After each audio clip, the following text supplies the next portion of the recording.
Salute, salute, salute. Peace, peace, peace, peace, peace. Love and light to all the American Aborigines. This is your brother, Aboriginal Power. Shout out to all the FBAs and American Indians in the building, man. We got another fire show.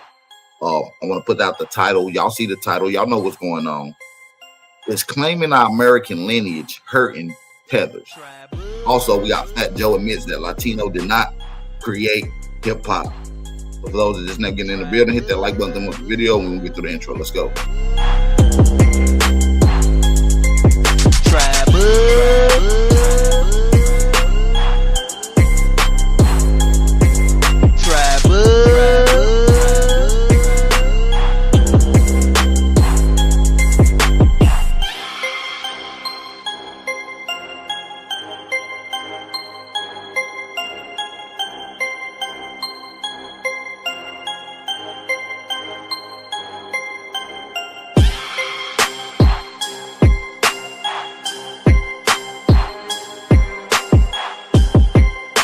In the building, hit that like button as you come in. Drop those fire emojis. Let's get that energy up in the live family. Let's get the energy up. Tap in with the tap in. Tap in with the tap in.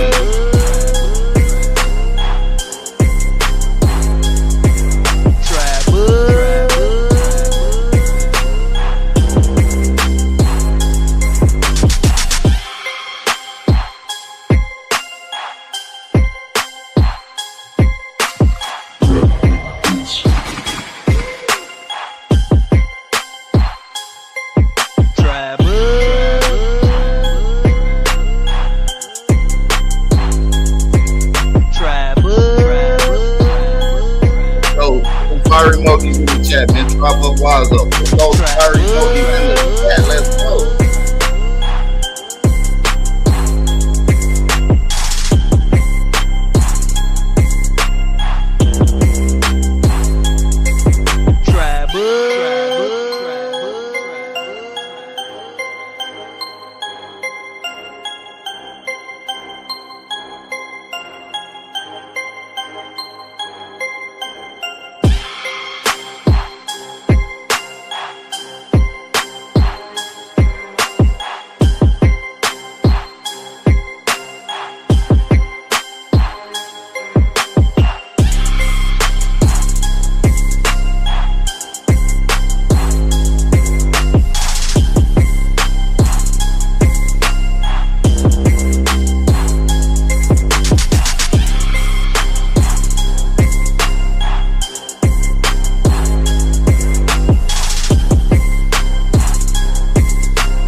So dope, my eyes low.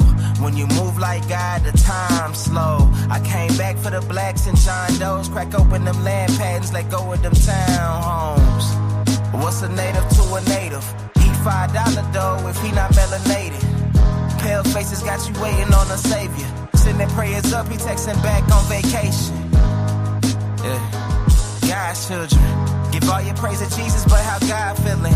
He say put no one before him in divine image. It's you with God or Christians. I got a vision, but niggas ain't gotta listen, so they don't. We came from the soil, wasn't fucking with no boats. Bible took our spirit, English potted on our homes. Tribal families turned on us, don't act like y'all don't know. But fuck them and they grudges. We was something turned to nothing. And now we nothing's turned to somethings. Reincarnation of ancients, fresh up out the oven. This the message to the black man. This the message to the black man. This the message to the black man. This the message to the black man. Shooters on my roof, lawyers in the coop. We can never die, bitch, we bulletproof. This the message to the black man. This the message to the black man. Say you wasn't slaves, you was prisoners of war. You stop wasting your time, these other bitches ain't important. You ain't meditating, you ain't mating with the sauce. Like what the fuck's a noodle if you ain't painted with the sauce? I find it hard to trust the pastor who rather side with the master, who preaching we should submit while getting murdered and captured. About how we should wait on God is never our vernacular. They get paid and praised by the dollar long as they keeping us stagnant. And niggas think they woke, huh? Like you could change a whole world through a vote, huh? Like slave masters willing to let they slave go, huh? That slave master was probably your kinfolk, huh? History in reverse, a black king strategy. When blacks were your majesty, they always hide your pyramids but point to where the castles be. Aristocracies with your last name patented accurately. Yeah. And I ain't even tell half the shit. Like, I ain't even tell a quarter of the shit. I'm just getting started.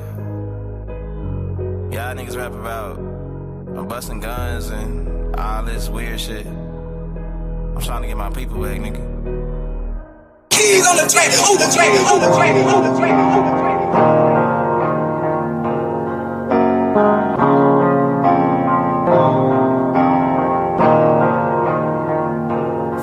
For the stats, I be beating the odds. In the blood, it be making me calm. Ride the turban just like I'm Saddam. I'ma blow it just like I'm a bomb. I'ma leave it. African Americans when they come into America. Let's just go right ahead and roll the clip. Please recognize that a lot of the anti-Blackness directed towards Black Americans from foreign people of color derives from jealousy. See, to be Black American is to be marginalized and disenfranchised, but from a foreign perspective, you're... So I want y'all to listen. They saying a lot of this hatred and jealousy and vitriol that these foreigners have is not coming from natural experiences. They're only coming from jealousy. Let's listen. And African Americans when they come into America. Let's just go right ahead and roll the clip. Please recognize that a lot of the anti-Blackness directed towards Black Americans from foreign people of color derives from jealousy. See, to be Black American is to be marginalized and disenfranchised, but from a foreign perspective, you're marginalized and disenfranchised in America, which is the best place to be marginalized in, from a foreigner's perspective. I am from a foreign family. I've said this before and it bears repeating. My family is Jamaican. I'm mixed race. I was born in Montego Bay, Jamaica, emigrated to the United States when I was 5, and I am now a naturalized citizen. So in addition to growing up and being socialized in America and matriculating through the American public education system and the university system, I have that lived perspective in addition to the lived perspective of being raised by foreigners. Like a lot of the opportunities for advancement, for job placement, for obtaining a formal education that are here in America, that exist in America, are of course taken for granted by... So within this conversation, family, we're listening and we're hearing the fact that these tethers, now shout out to the Caribbean sister that's on the left. She's giving her experience and she's being brutally honest towards her Caribbean counterparts. And a lot of it's based off of jealousy. They talking about them being disenfranchised and our government, but they come over here knowing that our government also does the same process of disfranchising. They just know that this country is a better place to be disfranchised in based off of the things that so-called Aboriginal FBA Americans have already put in place to help our situations. So they know that they already get a 2 steps ahead because they don't got to go through the prior steps that we went through because we're already laid down the blueprint. This is part of our issue, family, by not allowing these tethers to be able to jump and ride our wave, to jump on our bandwagon, to ride and grab a hold of our coattail. Okay, if we all in here with me, family, we just now getting cracking. We almost at the 10-minute marker. I do need everybody in the building to hit that like button, thumb up the video, support the channel. It's only right that I shout out the family in the chat. We got one of the latest chats in the building. I want y'all to be heavy active on this conversation, and I am going to be highlighting comments as this live stream go on. We just getting cracking, but I do want to take the time out to shout out all the family in the live chat that took their time out to shout me out. So while we in here and while we going through the chat, drop your fire emojis, put your city and state in the building, and let's go. Shout out to Big Dog Philly OG, JD. We got Empress Goddess Namaste, one of the realest moderators that I got in the chat. Also, she put the Cash App information in the chat for the family, for those that do want to support the channel, to help this channel continue to grow, to help this channel to continue to be able to put out this content, because also this channel is not monetized, family. So we do appreciate all the support. Shout out to Roger W. Shout out to Duke. We got Talk Your Talk Media is in the building with us. Roger W. Sin Smitty is in the building. Juice is in the building. Eastside 1415 is in the building with us. Ghetto Child Clinic, Collect 73. Ooh, excuse me. Collect 73 is in the building with us. Original Intellect is in here with us. General Peace is in here with us as well. Big brother Junebug has entered the building. Bronze Flat Power. My big brother Jai Young has entered the building as well. Good to see you, family, off in here. Make sure y'all share your live stream. At least share it one time on whatever social media outlet of your choice. And when you do share it, family, make sure you hashtag Aboriginal Power and hashtag Tether Awareness. All right. We want to make sure we putting that information out there. Make sure you hashtag Tether Awareness. It's going to come right to this platform once we put that out there. So make sure y'all put that out there. All right, we got D-Tech in the building. We got Battle Axe. Always good to see you in here. Shalom, brother. We got XL Raisin Bear in the building with us. Always good to see you. And I believe that's it for the family that's in here. Make sure y'all drop y'all cities and states as you go through. I see we got Henderson, Kentucky in the building. That's one person who dropped the city and state.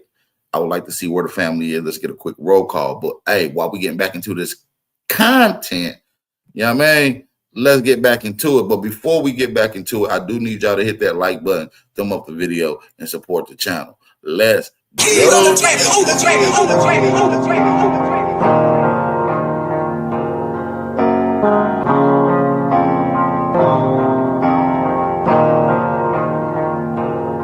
For the stats, I be beating the odds. In the blood, it be making me calm. Ride the turbines just like I'm Saddam. I'ma blow it just like I'm a bomb. I'ma leave it. Opportunities for advancement, for job placement, for obtaining a formal education that are here in America, that exist in America, are of course taken for granted by American citizens who are born here. These opportunities are unheard of in most parts of the world. For example, in Jamaica, the opportunities for employment, right? You can graduate from high school here in America and literally go work at Target or at the Dollar Tree or go learn a trade or something like that. It's not desirable. It's not what society wants you to do. You know, society says that you should be working in a corporate structure, but the opportunity at least exists. There's also opportunity for obtaining a four-year college degree through the provision of student loans that are widely available to most eligible individuals. Okay, first of all, to point out something, she said, Are you trying to rebuttal this, sister? Structure, but the opportunity at least exists. There's also right. The opportunity for you to be able to have success exists. And the reason you even have that opportunity, and shout out to this Jamaican sister who's obviously on code. So that lets you know that all of the Caribbeans, all these other foreign groups are not have the same sentiment. There are a few riders out of these ethnic groups that are coming over here. So just the opportunity that we have created for these other immigrant classes, these tether classes, just the opportunity for them to be able to gain success, we created. So without us creating the optional opportunity, because without us, there would be no opportunity. So the whole American dream that these guys leave and flee their homeland for ultimately comes back to us and our ingenuity and our resilience and our fighting. Okay, family, don't let that go over your head. Like that. It's not desirable. It's not what society wants you to do. You know, society says that you should be working in a corporate structure, but the opportunity at least exists. There's also opportunity for obtaining a four-year college degree through the provision of student loans that are widely available to most eligible individuals. Okay, first of all, to point out something, she said you can graduate and go and work in like Dollar Tree or like some smaller establishments that are not exactly corporate establishments. As someone who is living in Africa, I can say we have that over here too. But those jobs are like. Let's get these likes up, family. We looking really shiesty on the likes. See, we got a few people coming off in here, but we are looking shiesty on the likes, family. We looking real nasty on the likes. Lower paying jobs. There's no, you're not required to have a degree to do that. They are not, you know, it's just, these are just random jobs that people just pick up to get by while they are looking for something better or trying to finish up school or something. So my bad, y'all. I gotta put these captions up for this video. I don't know what the hell she's talking about. I'm not good with broken English or patois / English. I apologize, but I really can't in understand. jobs, there's no, you're not required to have a degree to do that. They are not, it's just, these are just random jobs that people just pick up to get by while they are looking for something better or trying to finish up school or something. So yeah, it's not like those opportunities are available only in America. We have them elsewhere. I just needed to state that. Like, I'm not even trying to be funny, like on some real shit.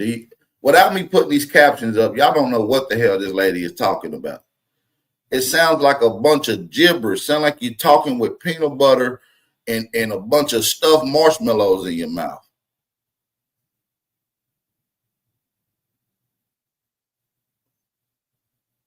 Yeah, I don't know what I put the captions on so y'all can read, family, because we're both in the same boat. It's just, these are just random jobs that people just pick up to get by while they are looking for something better or trying to finish up school or something. So yeah, it's not like those opportunities are available only in America. We have them elsewhere. I just needed to state that. One thing we definitely do not have is student loans. There's nothing like free education. Yeah, funny enough, there's supposed to be. We get these promises by the government and all of that, but I'm confused, man.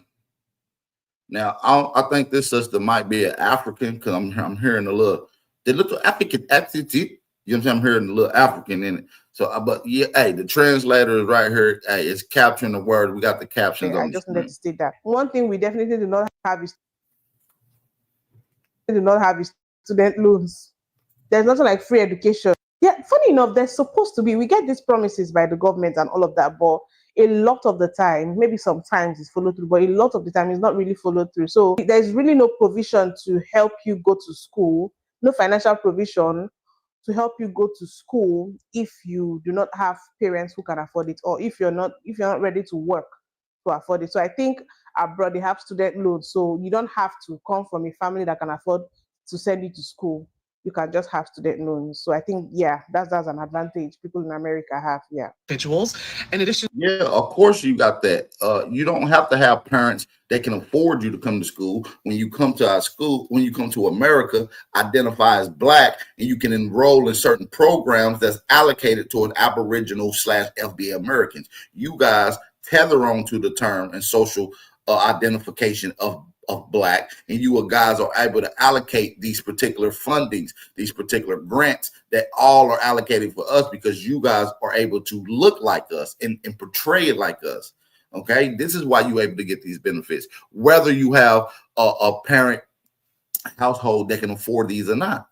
You see what I'm saying? So let's be clear on that. If you're not ready to work to afford it. So I think abroad they have student loans, so you don't have to come from a family that can afford to send you to school. You can just have student loans. So I think, yeah, that's an advantage people in America have. Yeah. Individuals, in addition to community college and junior college that's available to folks who wouldn't qualify for federal student loans, but who can work and put themselves through school and pay for tuition out of pocket. Those similar employment and educational opportunities do not exist in places like Jamaica, where you have to be born into a wealthy family to be able to afford a 4-year college degree, because there is no national student loan structure to pay for a university degree. There aren't as many places for employment that don't exist outside of like a hospital or the tourism industry, or if you're not related to a family member who works in like the HR department or the hiring department for a particular place of employment. For example, how I, as an American citizen, can walk into a Costco or a Walmart or a Target or something and be hired based on, my experience or based on my knowledge or what have you. Those places don't exist in Jamaica. So being able to just walk into those places. See, we got my brother A1 is in the building. A1, while you in the building, share this live stream on your YouTube for me. A1, if you can hear me, share this live stream on your YouTube. Shout out to everybody that's in the building rocking out. I see we got the sister None of Your Business is in the building with us and snuck up in here. Chief Jonesy, UTLS, shout out to you. Black Indian and ex St. Louis and snuck up in here. Shout out to the family that's in the building. Make sure y'all give this live stream one share. That'll be appreciated, and it's a form of supporting the channel as well. I saw people in the comment section. There was someone who kind of disagreed, saying you can get jobs without knowing people. But of course, some of the higher paying jobs, you might need to know somebody who can put you in. And it's unfortunate that that's the case. It happens here also in Nigeria. It happens in Africa as well. You know, you have to know somebody who has the connections to get you to places. Getting things off of merit doesn't work in all situations, especially in situations where there's big money involved in like higher paying jobs. So being able to just walk into somewhere with a piece of paper and the ability to work and find that work, that itself, that opportunity is non-existent in most places in the world. So understand that foreign people of color who live in these places where opportunity is few and far between, unless you're born into the moneyed class or unless you're born into the noble class, look at Black Americans living in America and are envious and are jealous. And their thing is, well, what are you complaining about? You don't know anything about marginalization or what it truly means to be dispossessed or what it really means to be oppressed, because you're in America. You have all these opportunities, you have all these chances, you have justice, you have laws and discrimination laws that protect you. Those. Now I'm confused on this part. Or is she saying that we don't understand what it's like to be oppressed, or is she saying that the immigrant class of people don't understand what it's like to be oppressed? Help me out with what she's trying to say. Y'all let me know in the comments. Situations I'm where running back one more there's time. big money involved in like higher paying jobs. So being able to just walk into somewhere with a piece of paper and the ability to work and find that work, that itself, that opportunity is non-existent in most places in the world. So understand that foreign people of color who live in these places where opportunity is few and far between, unless you're born into the moneyed class or unless you're born into the noble class, look at Black Americans living in America and are envious and are jealous. And their thing is, well, what are you complaining about? You don't know anything about marginalization or what it truly means to be Okay, a lot of these foreigners will look at Black Americans and have this jealousy and be like, you guys are not fighting for anything. Non-existent in most places in the world. So She's understand right. that foreign people of color who live in these places where opportunity is few and far between, unless you're born into the moneyed class or unless you're born into the noble class, look at Black Americans living in America and are envious and are jealous. And their thing is, well, what are you complaining about? You don't know anything about marginalization or what it truly means to be. Right. And this is how a lot of these immigrants, especially these Black immigrant classes, this is their normal sentiment of Black Americans or Aboriginal Americans. They feel like they have a sense of jealousy. They feel like we're entitled. The only reason we feel a sense of entitlement because the things that you guys now are entitled to once you come here, we fought for it. Meaning it wasn't in place until we put it in place. So of course we should feel entitled. We should have first, our people should be first come to first serve to anything that we fought for and allocated towards us. We should not be at the end of the line, the middle of the line, or get the short end of the stick. We should be first come, and we should be the ones that is being prepped and been helped first. We automatically, even if we are at the end of the line, we should skip the line.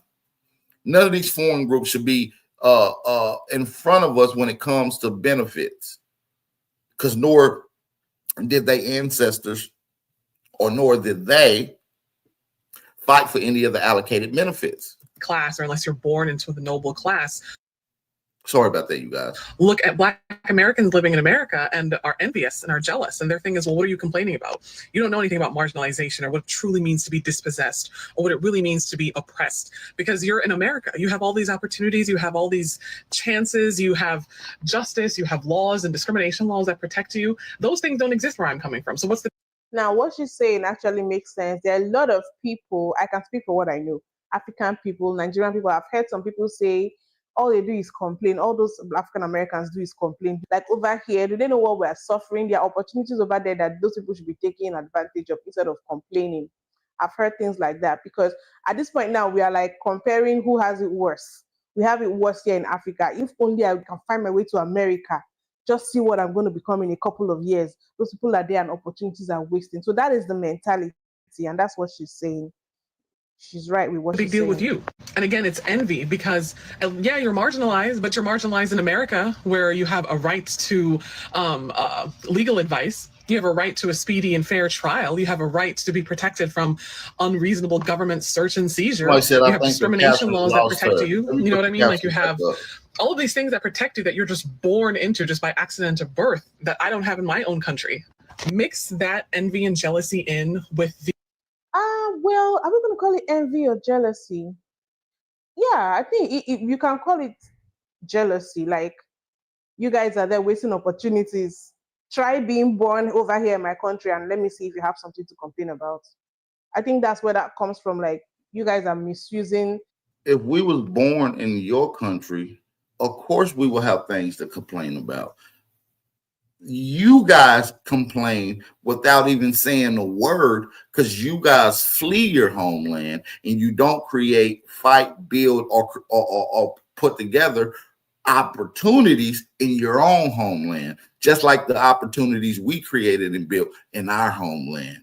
You see what I'm saying? So we know the dysfunctional, we know the disfranchising, we know the dismantling of family household energy, continuity, moral codes, and ethics in your country compared to our country, which is why we even have opportunities to dialogue with you guys because you're in our country. We're not having these dialogues because we're in your country. We're having these dialogues because you're in our country, okay? Using our benefits that we fought for. And you act like it's nothing.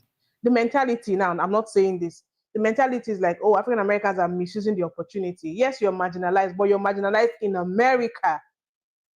No matter how bad it is over there, you can never have it as bad as we have it back here. So like, we're comparing trauma right now. The existing anti-Blackness that pervades almost every society on the planet, and boom, you have activists and the Palestinian liberation movement being anti-Black and racist towards Black Americans. For my Black American brothers and sisters, understand that that's where a lot of the antipathy from other foreign people of color comes from. It's nothing, its basis is in jealousy and envy, and even though that sounds like an oversimplification, I promise you it's not. Again, I grew up in a foreign family, being raised by foreigners, living here in America, while at home I was being socialized as a foreigner, and then in public society and public schools that I was attending and jobs that I held, I was being socialized in American. As an American, I can tell you that perspective that I'm speaking from is absolutely valid. And one last thing, another perspective to add to this is that when you come to America as a foreigner, in addition to fighting white supremacy, in addition to fighting poverty, now you're fighting xenophobia. That's bullshit, because when a lot of these foreigners come over here, let's be clear in the fact, when a lot of these foreigners come over here, they're not socially identifying as Black. They're not politically, status-wise, identifying in Black. They're not even wanting to be connected or looked at as Black. As a matter of fact, a lot of these foreigners from all other various different places will come over here and often vocalize that they're not Black. They will say, I am not Black, nigga. I am not Black. I am a Yortie. Use the Yankee. They will call themselves Yorties, comparing to the Caribbeans. And a lot of these other groups will say, I'm Jamaican, I'm Nigerian.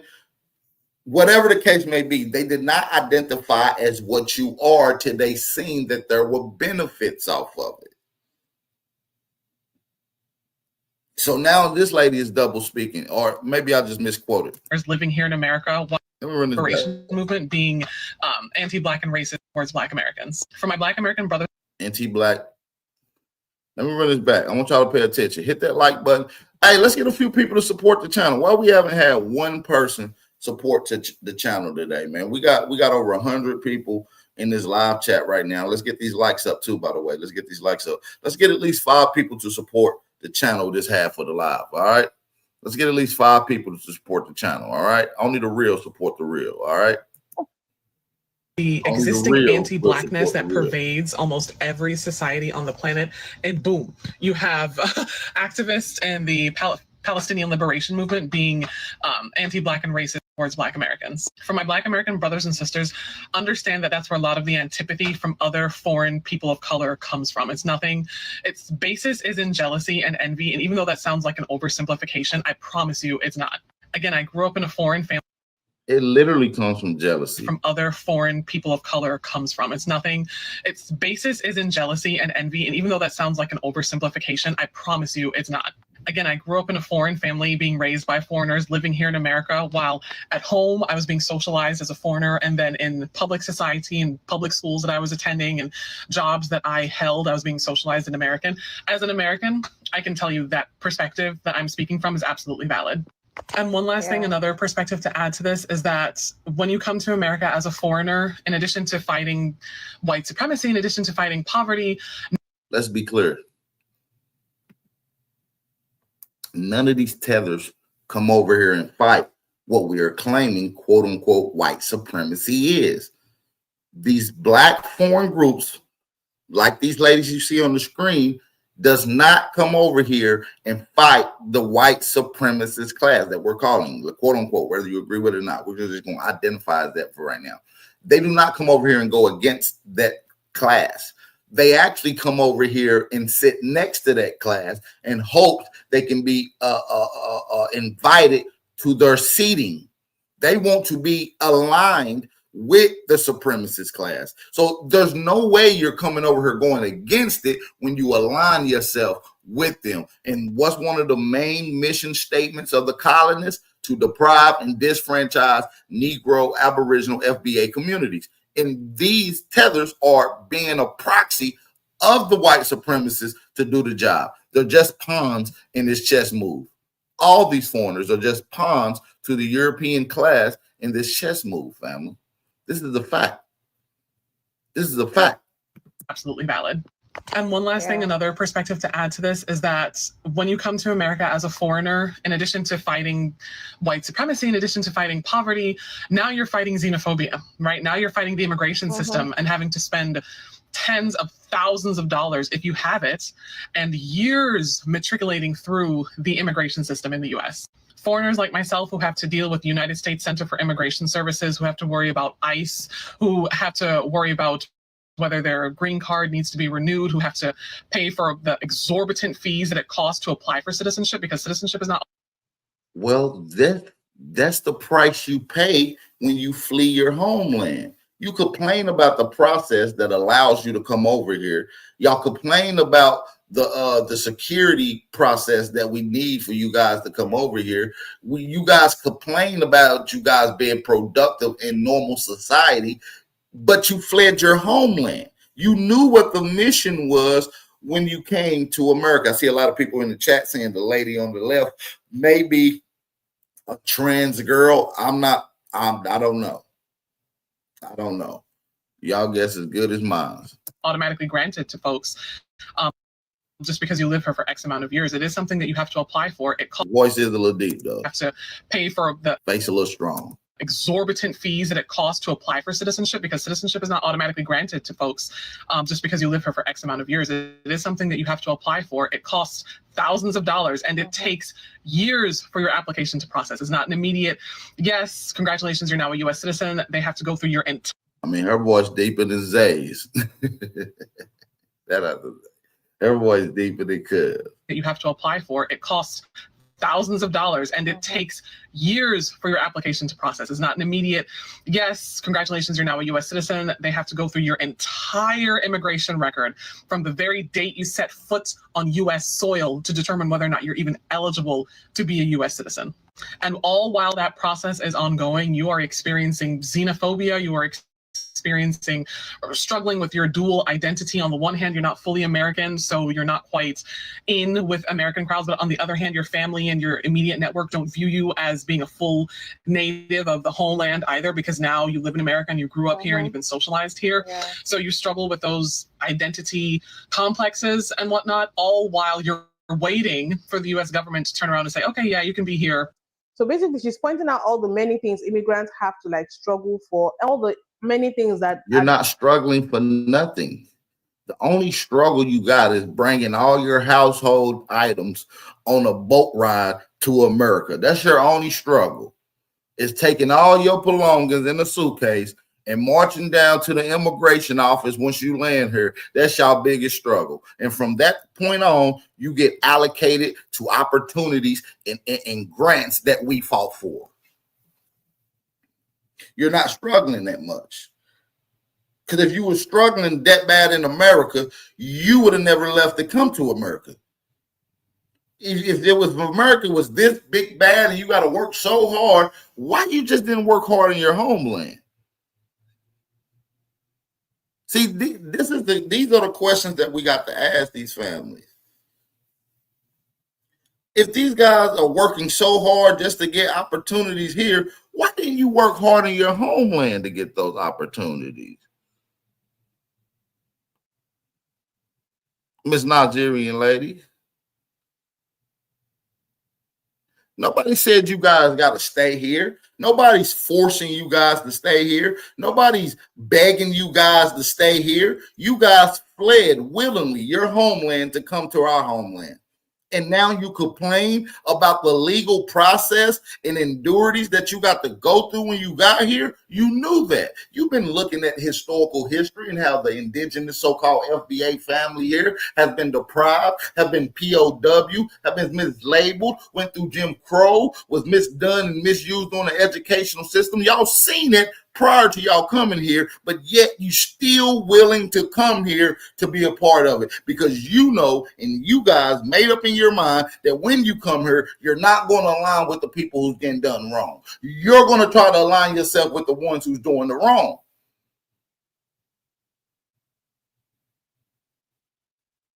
You see what I'm saying? You're not going to align yourself with the ones who's been done wrong. You guys align yourself with the ones who's doing the wronging. Okay?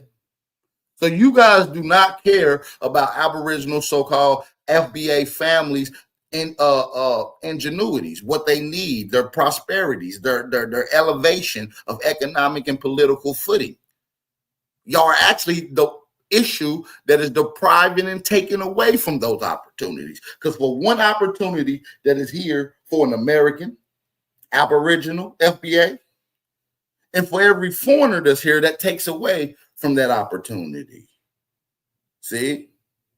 For every foreigner that's here, takes away from that opportunity. I wish we had some Aboriginals or some FBAs or some whatever up in the building that's standing on American business because they'd be supporting the channel right now. They'd be supporting the channel right now. They'd be hitting that cash app that's pinned in the chat. I'm just saying. Just not handed to immigrants on getting there. Like, aside trying to survive, you're dealing with the fact that you have to assimilate to the culture over there while still preserving your own culture. Then you're having to deal with the struggle of trying to become a citizen, trying to get gainful employment, and all of these things that are not outrightly provided to you. What? Then you're having to deal with the struggle to be a what? A citizen. Why she say it like that? See, these Nigerians be dramatic. They're stretching shit out. Struggle of trying to become a citizen, trying to get a citizen. You're having to deal with the struggle of trying to become a citizen, trying to get gainful employment, and all of these things that are not outrightly provided to you right off the bat because you're an immigrant. So you're dealing with all of this. And on the other hand, there are the African Americans that don't have to deal with some of these things. So there's this tendency to feel like, we don't got to do what? We don't got to do what, lady? We already fought and did it, dummy. The same country that you guys are fleeing your country to come to built this entire country. The endures, the inventions, the innovations, hell, even the cities. Shout out to Baltimore, shout out to DC. From the actual layout of the cities, the buildings, the brick, the roads, was literally created by us. So what you mean we don't got to do nothing? We did it already. And see, this is the thing that these foreigners fail to give us, family, is our credit to building this country. Knowing that the history is there, even the European, even the so-called white supremacists themselves states who created it. It's in their history.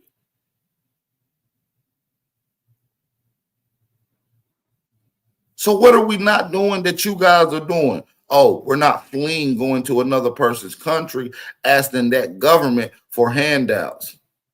That's what we're not doing. That's what we're not doing. Shout out to everybody that's in the building, man. We got the squad up in here. Make sure y'all share the live stream if y'all share. Smoke, share this motherfucker. For all the many things my French, I did not mean to cuss, man. Are just not handed to immigrants on getting there. Like, aside trying to survive, that basically she's pointing out all the many things immigrants have to like struggle for, all the many things that are just not handed to immigrants on getting there. Like, aside trying to survive, you're dealing with the fact that you have to assimilate to the culture over there while still preserving your own culture. Then you're having to deal with the struggle of trying to become a citizen, trying to get gainful employment and all of these things that are not outrightly provided to you right off the bat because you're an immigrant. So you're dealing with all of this. And on the other hand, there are the African Americans that don't have to deal with some of these things. So there's this tendency to feel like you think you're struggling. Have you been in my shoes where I'm coming from? And then what I have to deal with in America here to be able to even have the opportunity you were born into as a Black person. Yes, we have been in your shoes. We just fought to get what we wanted. We just fought to get what we wanted. Yeah, we've been in your shoes. We just didn't flee. We stayed here and fight. So y'all don't understand what it's like to stay in your own land and fight. What the heck is she talking about? The reason you don't have a kente cloth with a bunch of rough looking afro, and no edges is because of us. The reason you even have edges slicked and laid down on the side of your head is because of our Aboriginal FBA empresses. They taught y'all how to put edges up. Okay. In America. So that's what she's trying to say. She's trying to explain why there's some form of anti-Blackness by Black people who move to America because they feel like things we're struggling with back home before we came here, and the things we're even still struggling with back here because we are immigrants. We have so much that you guys obviously didn't have to deal with, and yet you're complaining. This way of thinking is what is causing that anti-Blackness towards Black Americans, because there's this envy and jealousy, like, y'all are so privileged, you don't even see it. Instead, you decide to focus on marginalization. So that's what she's explaining.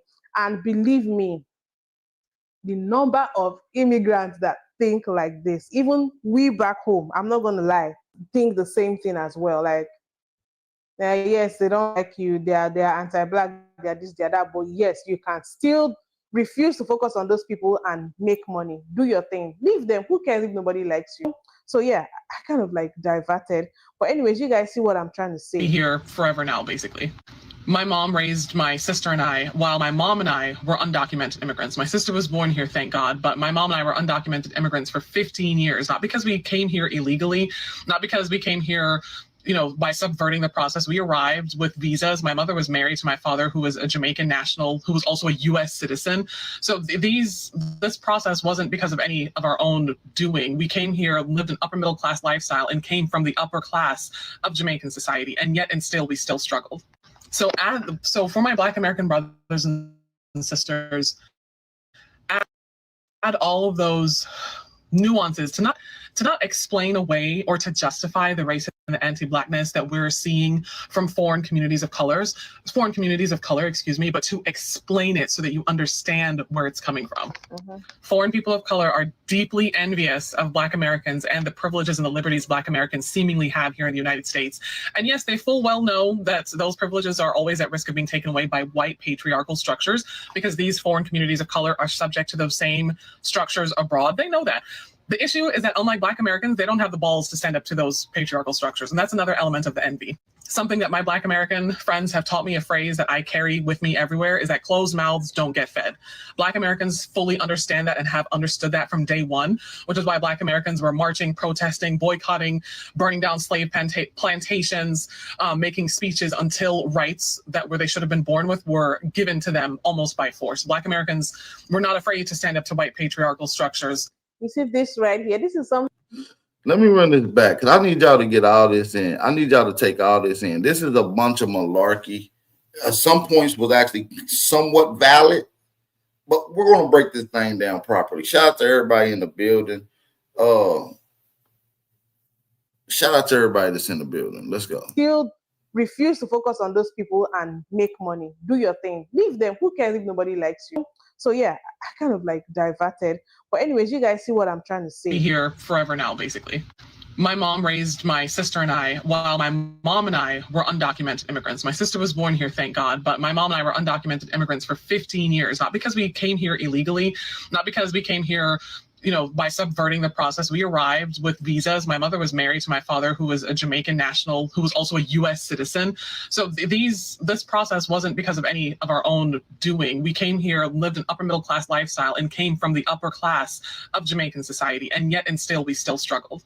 So for my Black American brothers and sisters, Yeah, because and that's just another point proven. The upper class of Jamaica and the upper class of Haiti, the upper class of Jamaica barely competes with the middle class American. Like your most highest societies in the Caribbean, the most highest societies in Africa barely compete with the middle class people of the Aboriginal FBAs in America. So yet again, she's proven our point again. You guys are only half as good as us. Add all of those nuances to not explain away or to justify the racism and the anti-Blackness that we're seeing from foreign communities of color, but to explain it so that you understand where it's coming from. Foreign people of color are deeply envious of Black Americans and the privileges and the liberties Black Americans seemingly have here in the United States. And yes, they full well know that those privileges are always at risk of being taken away by white patriarchal structures, because these foreign communities of color are subject to those same structures abroad. They know that. The issue is that unlike Black Americans, they don't have the balls to stand up to those patriarchal structures. And that's another element of the envy. Something that my Black American friends have taught me, a phrase that I carry with me everywhere. Earlier, you writing on your business. Earlier, she referred to us Aboriginal FBA brothers and sisters as her brothers and sisters. Now she's singing another tune. This is a double. Where is that closed mouths don't get. Black Americans, they don't have the balls to stand up to those patriarchal structures. And that's another element of the envy. Something that my Black American... We don't have the balls to stand up towards the patriarchal structure. Do y'all hear this nonsense? We are the only people that has stood up against the patriarchal system. We are the only people that has continuously fought against this patriarchal colony system. Nor do we flee when things get rough. We figure it out here. You see? To those same structures. See, they don't know what it's like to stay in their homeland and fight for the things that they feel like they should have. See, that's why I say they can never get in our shoes and in our mind state. In our mind state, yet they will never understand our envision and what we foreshadow in our future. And that's why when a lot of these so-called foreign Black immigrants come into position and speak on behalf of us, we like, what the hell are they talking about? This ain't our mission. This ain't what we foreshadowing, because they are not experiencing. They don't have our mind state. No matter how much they tether on to us traditional culture and customs, they can never have your mind state, which is key of why we have to delineate. We have to delineate. No, she's talking about Black Americans not having the same fight as foreigners that come to America. You try, Moses, you gotta listen. You gotta listen, because I thought she was saying something too. It's double speech, Trap. She's saying two different things. That's why I want y'all. I'm gonna run it back again so y'all can really listen. I don't think y'all paying attention. Legally, not because anti-Black, this, that, but yes, you can still I'm not going refuse to focus on those people and make money. Do your thing. Leave them. Who cares if nobody likes you? So yeah, I kind of like diverted. But anyways, you guys see what I'm trying to say. Be here forever now, basically. My mom raised my sister and I while my mom and I were undocumented immigrants. My sister was born here, thank God, but my mom and I were undocumented immigrants for 15 years, not because we came here illegally, not because we came here, by subverting the process. We arrived with visas. My mother was married to my father, who was a Jamaican national, who was also a U.S. citizen. So this process wasn't because of any of our own doing. We came here, lived an upper middle class lifestyle, and came from the upper class of Jamaican society, and yet and still we still struggled. So for my Black American brothers and sisters, add all of those nuances to not explain away or to justify the racism and the anti-Blackness that we're seeing from foreign communities of color, but to explain it so that you understand where it's coming from. Foreign people of color are deeply envious of Black Americans and the privileges and the liberties Black Americans seemingly have here in the United States.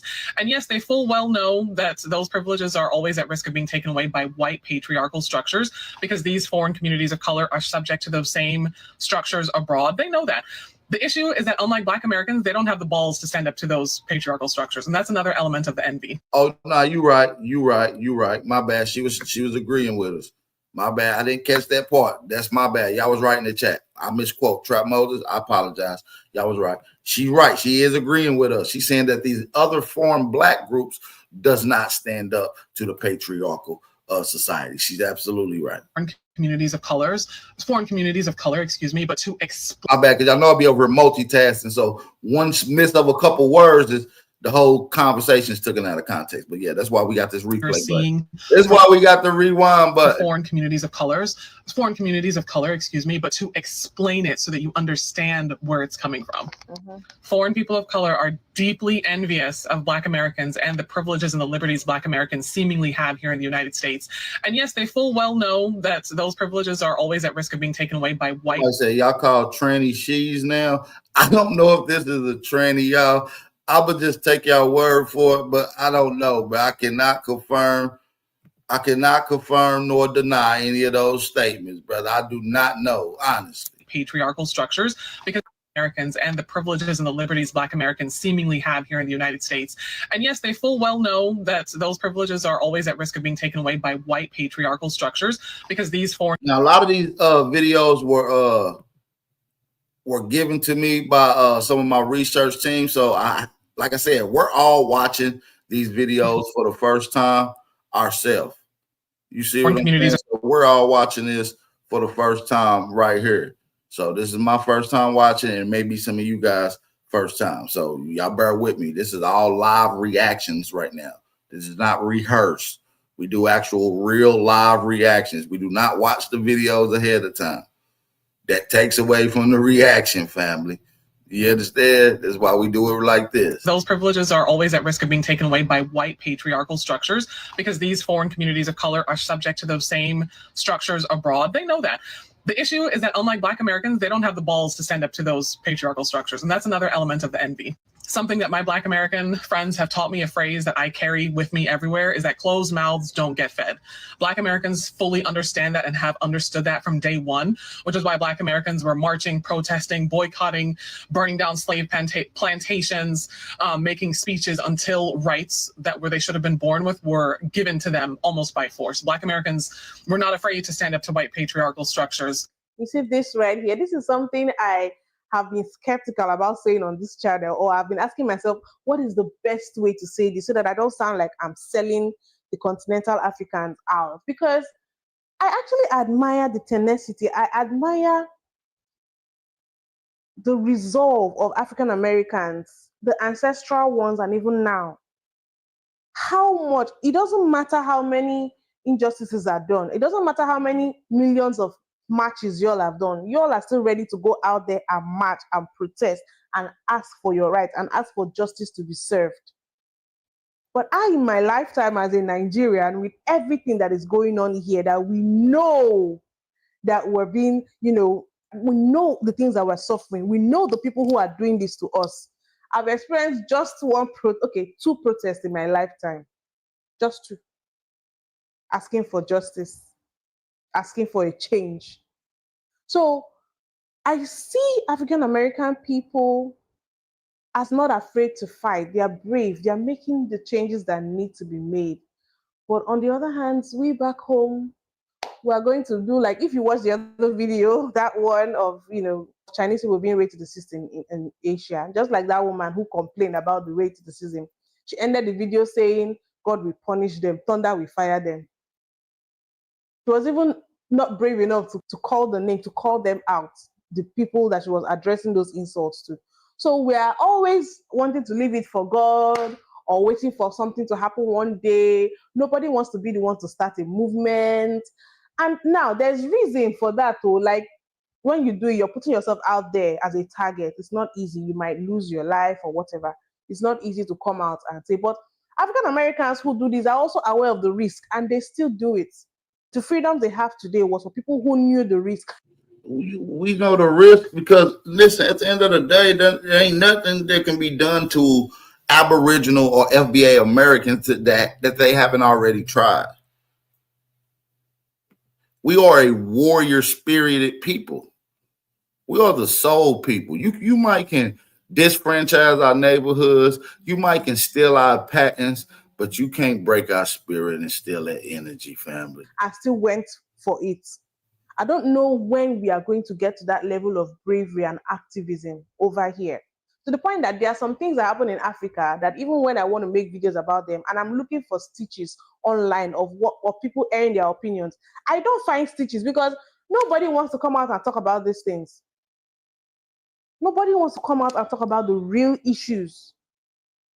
To white patriarchal structures and white supremacy, and still today stand up to white supremacy in ways that foreign communities of color are just too afraid to do. And those foreign communities of color are also envious of Black Americans' bravery for standing up to white supremacist structures, and then in turn being rewarded with rights and liberties for standing up to those structures. Unfortunately, this is all just another version of high school. It's all just another version of schoolyard bullying, and foreign people of color are just very deeply envious and jealous of the privileges they think Black Americans have in the United States and how Black Americans are born into those privileges, and also the ballsy bravery and courage that Black Americans have in demanding that those privileges, those rights, those liberties stay in place. So she made a second video. So I've talked about how foreign people of color are jealous of the perceived privileges that Black American people have. And based on the feedback in my comments from Black American people, I would like to add some key details to that discussion. The biggest takeaway that I observed from the feedback in that video from Black American people is that foreign people of color absolutely refuse to accept and acknowledge the price that Black people had to pay to have these liberties and privileges. And it's a price that Black American people still pay today.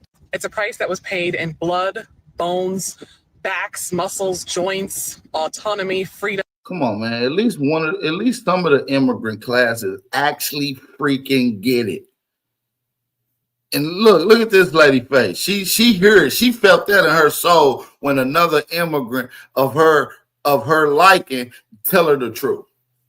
Come on, man. It's some real ones out there. We got to say it's some real ones out there. This was all Fendi facts. This was all Fendi facts. Back in my comments from Black American people, I would like to add some key details to that discussion. The biggest takeaway that I observed from the feedback in that video from Black American people is that foreign people of color absolutely refuse to accept and acknowledge the price that Black people had to pay to have these liberties and privileges. And it's a price that Black American people still pay today.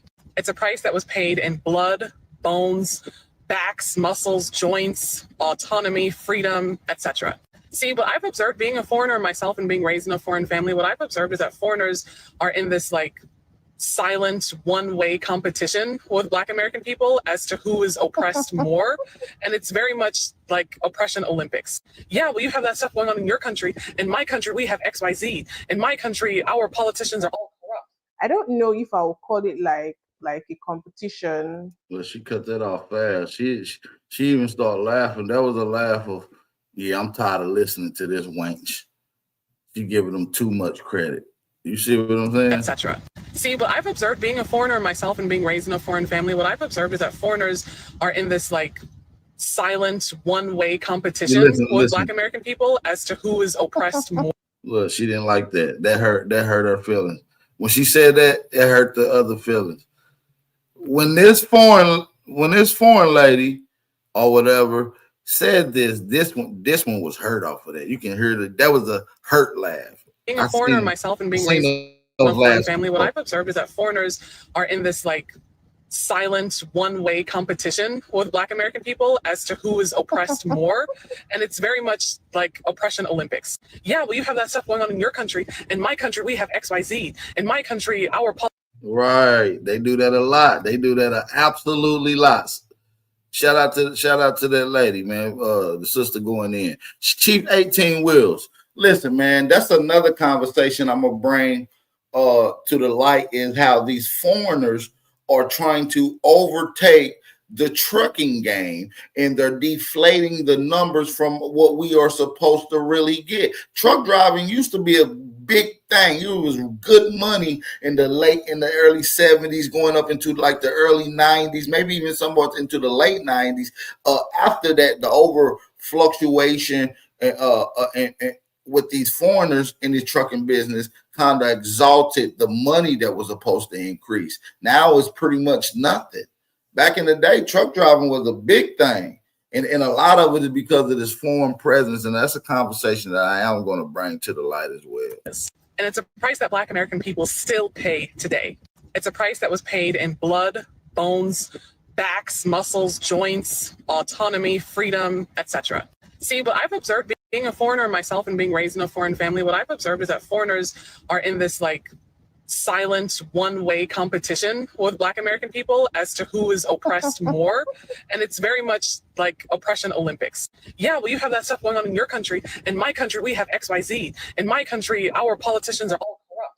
I don't know if I would call it like a competition or oppression Olympics. I think each side is eager to tell their story. Like, okay, nigga, don't tell you, we don't want to hear your story. Go tell it to somebody in your homeland.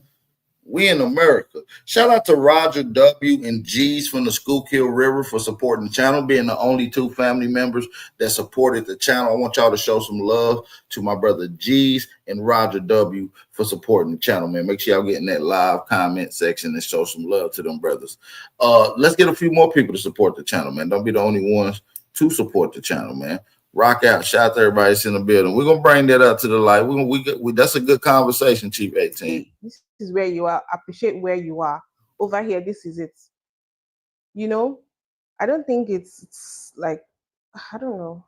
All corrupt. In my country, we have famines. In my country, etc., etc. It's like this routine dismissal of the price that Black Americans have to pay to be American. As so many of the commenters in that video pointed out, being Black in America has not been a cakewalk, for lack of a better phrase. It hasn't been something easy. And something else that Black American people also pointed out is that foreigners can choose to migrate to America and move to America because foreign people of color, we have autonomy.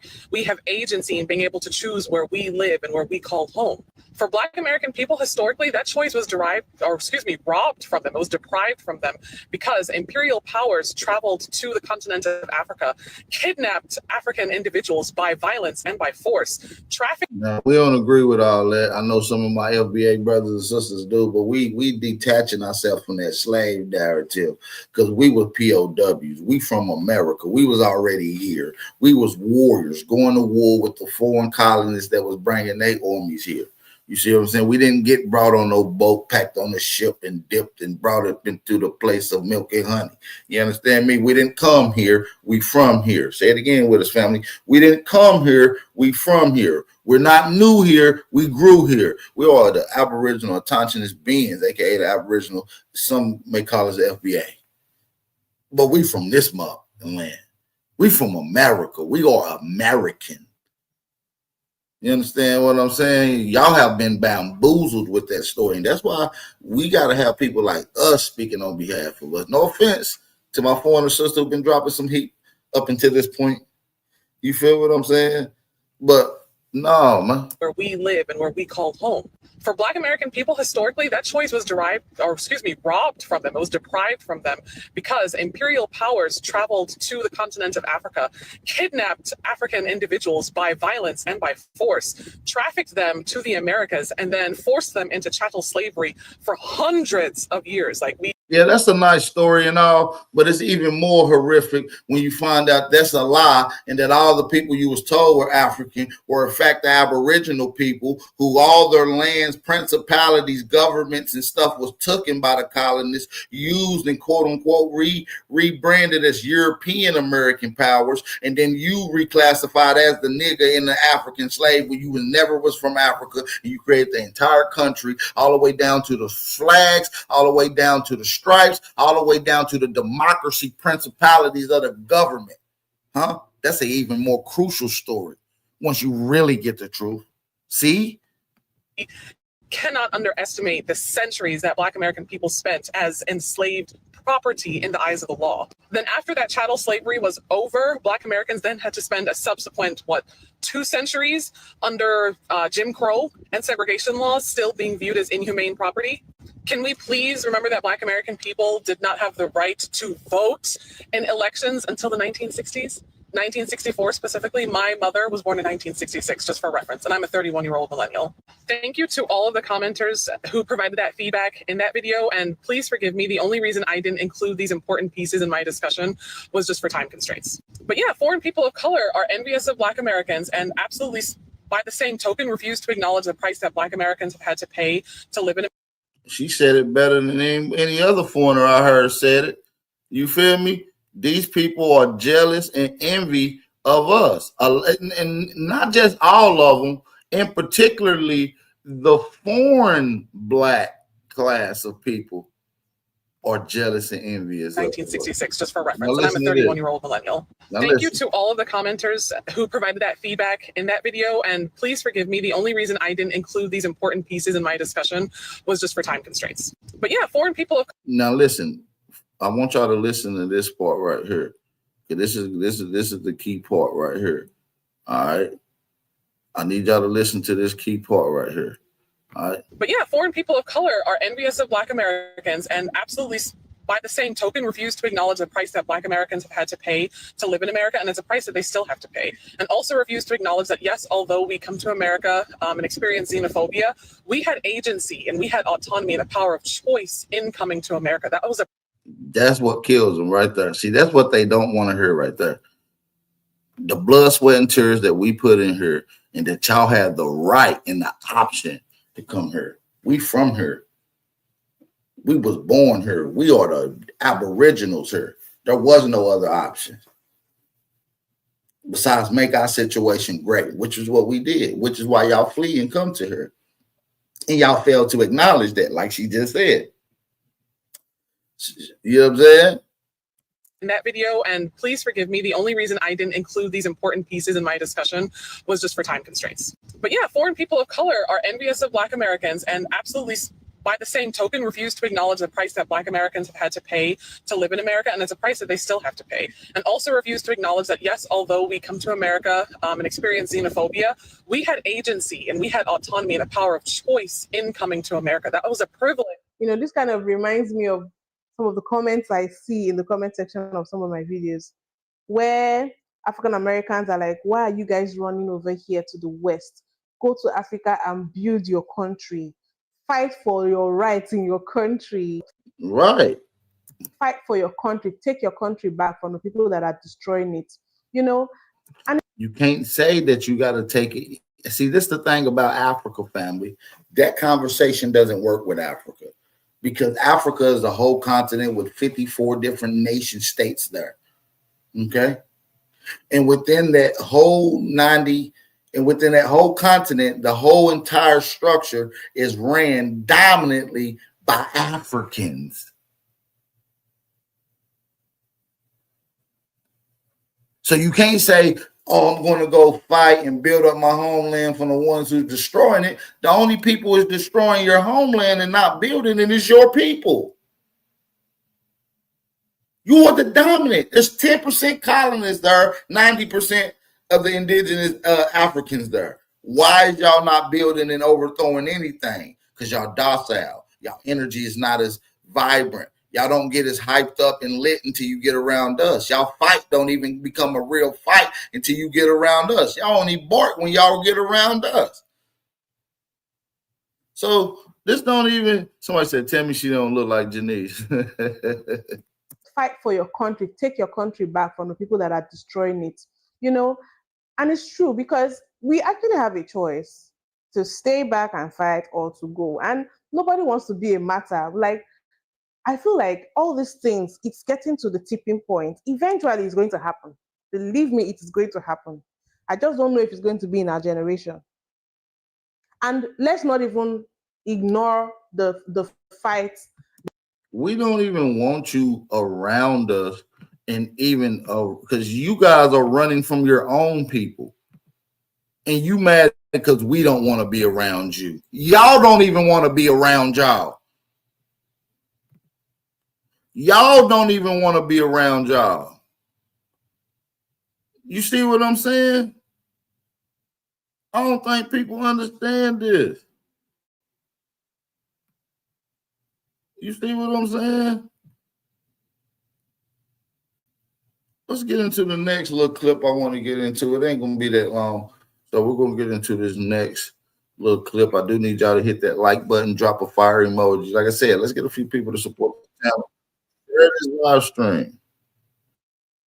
Let's get a few people to really share this live stream and let's lock in. You know what I'm saying? Shout out to everybody in the building. This is a good clip right here. We're gonna get right into it. Shout out to everybody that's in the building. I will leave the links to these all the videos that you're seeing in the description box, so y'all can go check out those people content. All right, and let's get right into it. If y'all ready to rock out, go and hit that like button, thumb up the video, support the channel.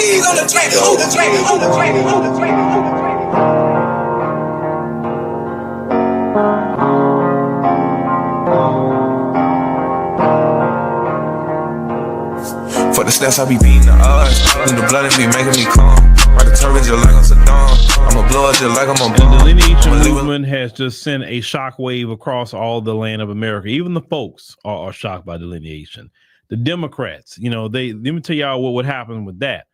Because we have delineated, Democrats really got to tear up all their market research and throw it away and start all over because they can't put us all in one box anymore. And the Democrats really depended on us being in this all one minority coalition or all black people the same. They have to throw away their research and they're mad. They're very upset by that, but there's nothing they can do about this. But they have this young man who is an African immigrant, and he's making comments about the FBA. Let's go ahead and check it out. Bro, who thought that in 2025 I will be staying away and scouting out for the racist people, but also have to be scouting out for xenophobic people, man? That is, you can't win in this country. Like, you can't win in this country, bro. Because the things I'm hearing from this whole Essence Festival, bro, the FBA, they're out of their mind, bro. The African done took all their culture. What? Let's listen to this. And first of all, the Essence Festival, I didn't even really go in on that. I've seen a lot of people going in on that, but I did make some comments and show some videos. The Essence Festival was a tether festival. It was a Jollof reunion of fufu in a goozy soup with a little jerk seasoning on it. That's all the Essence Festival was. It wasn't nothing worth a damn. A bunch of tether takeover. You can't win in this country. Like, you can't win in this country, bro. Because the things I'm hearing from this whole Essence Festival, bro, the FBA, they're out of their mind, bro. The African done took all their culture. They need to gatekeep it now. They need to lock it away in a case. Like, bro, y'all be sounding so childish, bro. And I know y'all gonna be coming out here because you guys are like MAGA. Y'all be just storming people comments. You know what I'm saying? I'm telling y'all, bro, that y'all doing is a motherfucking cult. Y'all know that, right? Because nobody said that y'all can be from America. But that whole xenophobic. So as you heard what this gentleman had to say here, why is it that when black people in America gatekeep their culture, is xenophobia? Why when we gatekeep our culture is MAGA?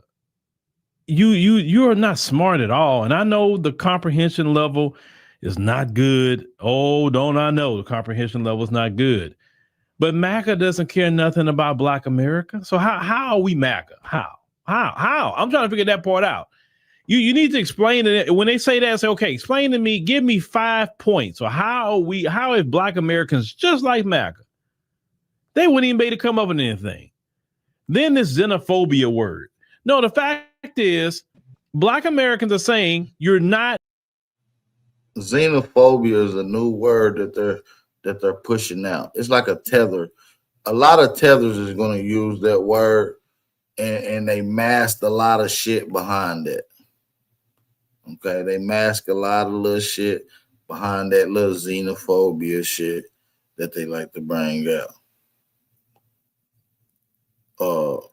I want to play this clip in just a second. Hold on, give me 2 seconds. We about to get into it.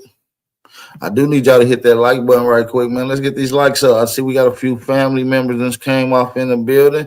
Let's get a quick share. Let's give your brother Aboriginal Power a quick share to another social media outlet. Don't forget the hashtag Aboriginal Power and Tether Awareness. All right.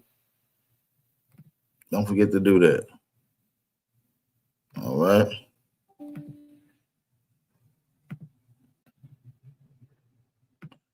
Don't forget to do that. All right. So yeah, let's get this clip that we got lined up for you guys. We got something for y'all. This one is gonna be a good one right here. I think y'all gonna enjoy this one. So let's pull this clip up. Shout out to everybody that's in the building, man. We lit, man. Drop those fire emojis. My audio is good, man. Let me know if the audio is good on you guys' end, man. I want to make sure it's up to par. This one is saying that we have a white supremacist pipeline. I mean, like, I don't know what FBAs are doing as white supremacists in nature. I don't think this young lady even know what the hell she's talking about. But let's go ahead on and roll this one. We need to talk about the rise in Black American nationalism and the Black American nationalist to white supremacist pipeline. Yes, white supremacist. So firstly, we've seen the Jay Versace tweet that's been resurfacing. And in response, I've seen like quite a few Black Americans make videos about that and say that you can always tell an African apart from an African American. Y'all are not like us, et cetera, et cetera. And before I even get too deep into that, I really want to ask you guys, what is the purpose of making that distinction? Why are you guys fighting so hard to make this distinction in 2025? Don't tell me that it's reparations, because that's reparations, delineation, and we're tired of parasites sucking off of us. We're tired of people like you dumping y'all trash in us and left for us to clean it up. So yeah, now you guys feel like we're attacking you now that we're delineating. Y'all see this problem, family? Now that we're delineating, now we're stepping to our proper identity. They feel like it's an attack on them. These people should be ashamed. Really stupid answer. And just to speak to that point, Africans are very diverse looking people. Yes, there are people you can look at them and tell they're African, just like you can look at some people and tell, oh, okay, that's a Black American person. But if you go and get Africans who were born and raised in America or who moved to America at a very young age, you probably will not be able to tell. Most of you cannot, because people can't tell with me. It's literally not until you say something or until somebody sees your last name that they're like, oh. And that honestly kind of brings me to my second point. No, we can look at your little head and tell that you're African. Of this whole thing of Africans are cosplaying Black Americans.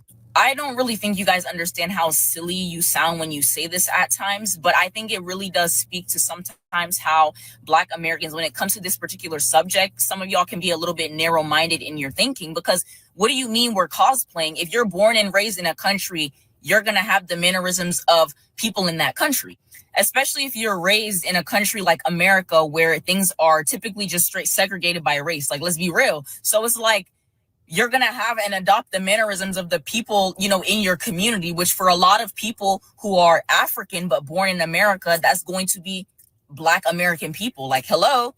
And thirdly, which I think is honestly probably the most egregious, is I saw a Black American woman on here who was trying to say that what?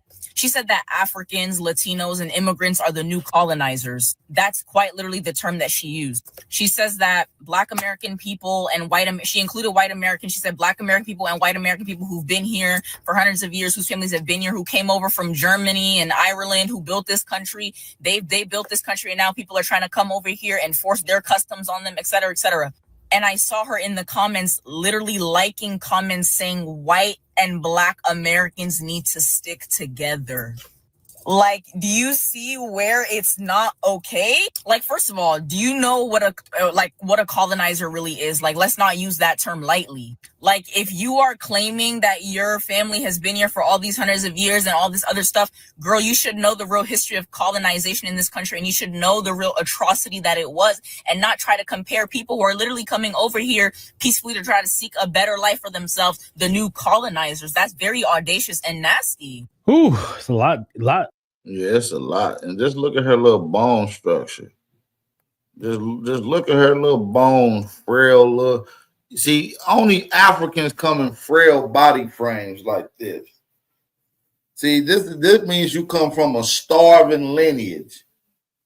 You know, just been fleeing from village to village in nomadic fashion. You know, and your energy gives off African, gives off foreigner. So we don't gotta know nothing. We ain't gotta hear a name. We can just look at you. You understand what I'm saying? Just get an energy and just look at your little frail body. You see what I'm saying? You should know the real history of colonization in this country, and you should know the real atrocity that it was, and not try to compare people who are literally coming over here peacefully to try to seek a better life for themselves, the new colonizers. That's very audacious and nasty. Ooh, it's a lot to unpack here, ladies and gentlemen. But let's go on and get into it. First and foremost, yes, we can tell the difference with a lot of you. We can. One of the telltale signs they say about you, ma'am, it's your hairline. A lot of FBA sisters don't have that kind of hairline, right?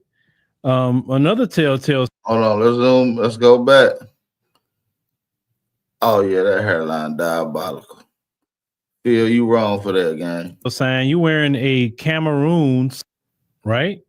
A lot of FBA sisters don't have that kind of hairline, Fact. right?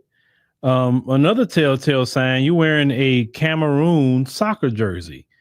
Most Black Americans don't wear nothing related to soccer. They may wear something with the end. Yeah, we don't wear nothing to do with soccer, and we definitely ain't wearing no damn Camp Maroon soccer jersey. Most niggas in America don't even know what the fuck that is. Nigga be like Camp Maroon, be like, nah, nigga, this burgundy that I got on.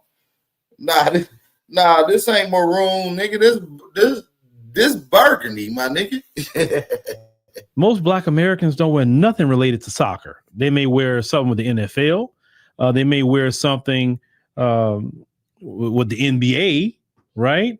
But we're not wearing soccer jerseys that say Cameroon on it, right? So it's you kind of fitting, you kind of exposing yourself on that one. But to that's here nor there. But let's get to the what you wrote on that FBA to white supremacist pipeline. How are you going to compare foundational Black Americans to white supremacists? Show us what churches we have bombed. Show us how many people we have put on trees with ropes. Show us how many towns we have destroyed of any group of people, right? Show us that how we put people in slavery, Jim Crow, how we did any of this stuff. Show us how we did this. Because you're speaking in ignorance. And I know you've been to college. I'm hearing how you speak. So you're just literally trying to make something up in your mind. What is it with some of you trying to just come up with some wild ideas? It's just wild, the stuff that y'all say. It's wild as hell. It don't even make sense. I mean, if you're gonna talk about it, at least have a better argument than that, right? Now, when the person in the comment said that, well, the immigrants are coming over colonizing, I'm going to explain to you what that comment is really saying. It's not focusing on Black immigrants, it's just immigration in general. Well, what the comment is saying is we have noticed that people from other countries coming to this country, they're flooding our neighborhoods, they're giving them resources, and they wanting us to speak their language and saying, oh, well, you know, you're going to come over here, you got to speak this language, that language. That's colonizing at that point. When you're forcing a group of people to speak a foreign language, or press 1 for English, 2 for Spanish, 3 for whatever. Why we have to press 2 for anything? Oh, no, it should be 1. It shouldn't be 1. It should be just answer the doggone phone. Right? That is colonization. That's what the colonizers did in your homeland. They came over, they made you speak English. They put their religion on you. Then they put their rules and laws on you. That's colonizing. Now, you worried about what people saying about how people look, how people don't look. That's not even really my biggest issue, what you're saying. But what you're trying to say is that, oh, Black nationalism. Show me the instances of Black nationalism. You can't have white supremacy and Black supremacy in the same space. That don't work. So you can't have white nationalism and Black nationalism. We are nowhere near close to any kind of black nationalism. And if black folks wanted to be on that, okay, let's say if they are, it's their country, it's their homeland. Just like in your homeland, ma'am, if y'all want to be on some sort of nationalism, what could we really do about it? That's your homeland. See, the issue is in the comment you made about, well, we come over here to make a better life for ourselves. Listen to what you just said. We come over here to make a better life for ourselves. You're not saying we're coming over here to contribute anything. We're coming over here to, like old girl said, to take. Because that's what that is. When you say I'm coming over here for a better life, that means you're coming to take. You're not coming to give anything. You're coming to take. Don't ever lead a conversation with us about, well, we come over here for a better life. Well, where could we go for a better life then? Everybody get to come, and then the better life you get came off of our backs. And then you got the nerve to say black people, FBA to white supremacist pipeline. See, this is why a lot of black people are not on immigration. Young sister, it's because of the comment you just made. You wouldn't be having the opportunity to sit in your car to say anything to black people if it wasn't because of the shit that we fought for. This is going to be a continuating talking point because that is just the simple, blatant facts. That is the simple, blatant truth about things. You see what I'm saying? So we're going to continue to keep calling out these foreigners, man. We got more receipts on these clowns, so don't even trip. We better get into some more. If y'all ready to get into some more, hit that like button, thumb up the video, support the channel. That's all I need y'all to do, man. So, hey, man, shout out to everybody that's in the building, man. We're going to rock the house. Shout out to everybody that's in the building. I do appreciate y'all. Let's get to the motherfucking action. My bad, I don't mean to cuss, my bad. But let's go.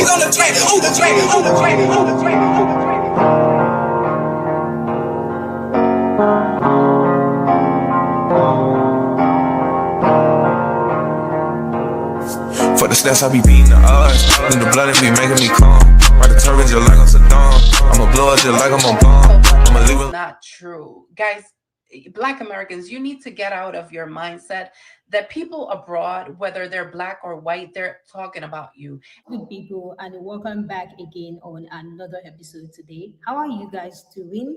I hope you all are doing fine. And if you have not subscribed to the channel, please make sure you do so.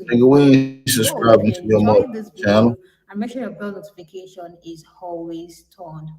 You guys, there is this part of a podcast that has been going viral on TikTok. I came across it first on Instagram, then I traced it back on TikTok because I know that is the app where people are going to say their. Matter of fact, I don't even want to play this app. I'm just tired of hearing their voice. I'm sorry, y'all. I'm about over it. But I do want to get into the other conversation that we got lined up for you guys. We're gonna get into the Fat Joe conversation. And if y'all remember, not too long ago, Fat Joe had made some comments on Latinos creating hip hop. Within a recent new interview, he actually admits that Latinos had nothing to do with hip hop. So let's get into that right now. If y'all ready to go, all I need y'all to do is drop those fire emojis. All I need y'all to do is drop those fire emojis, and we're gonna rock the house out. All right. So shout out to everybody that's in the building. Let's get it, guys. Drop the fire emojis. Let's go. Keys on the track.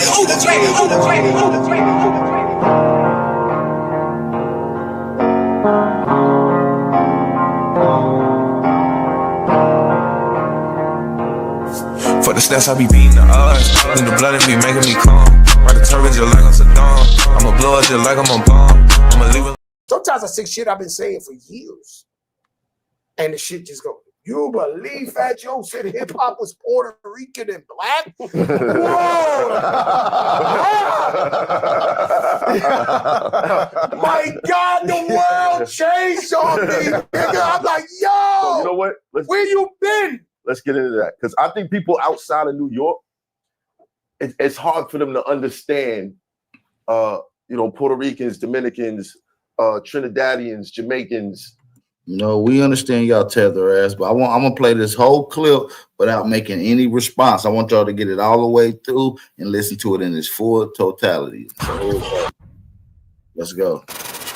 Sometimes I say shit I've been saying for years, and the shit just go. You believe Fat Joe said hip hop was Puerto Rican and black? Whoa!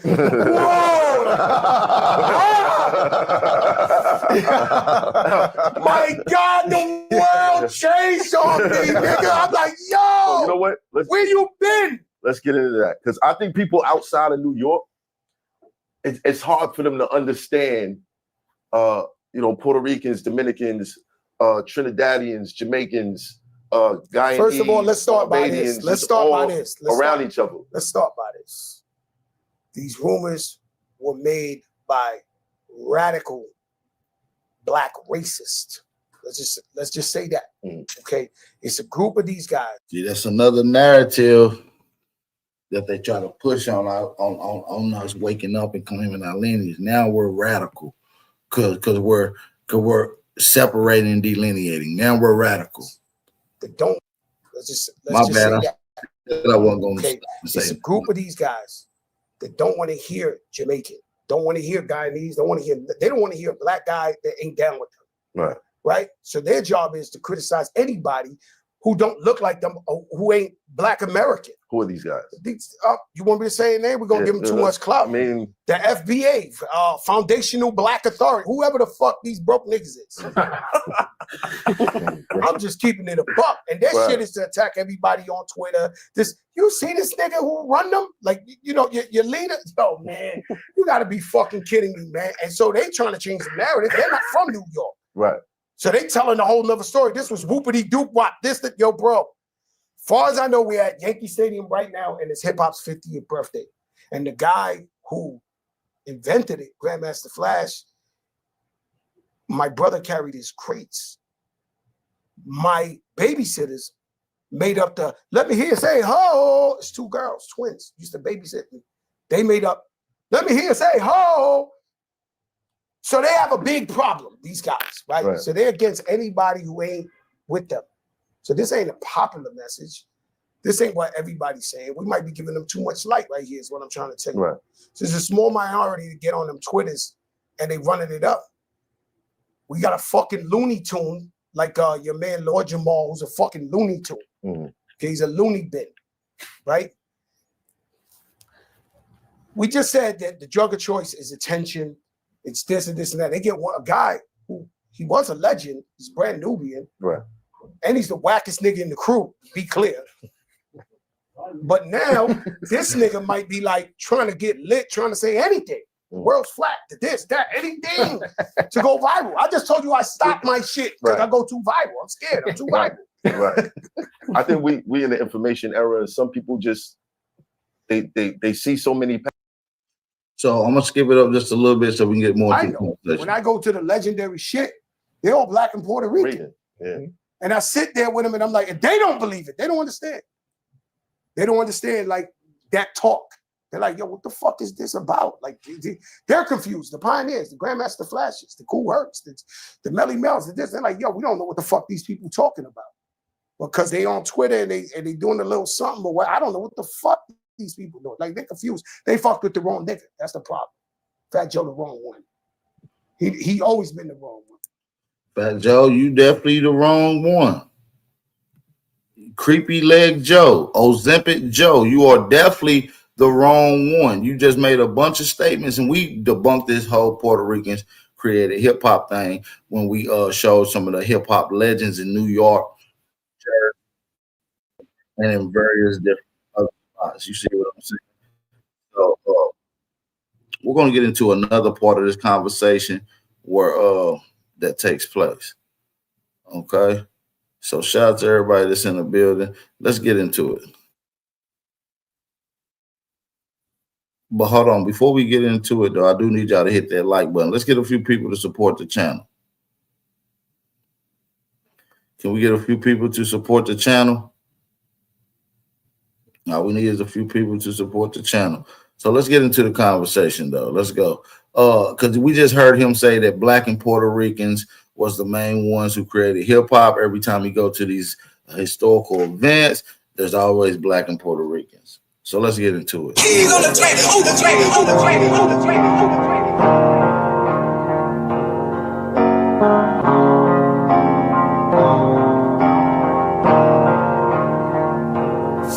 the stats, I be beating the odds.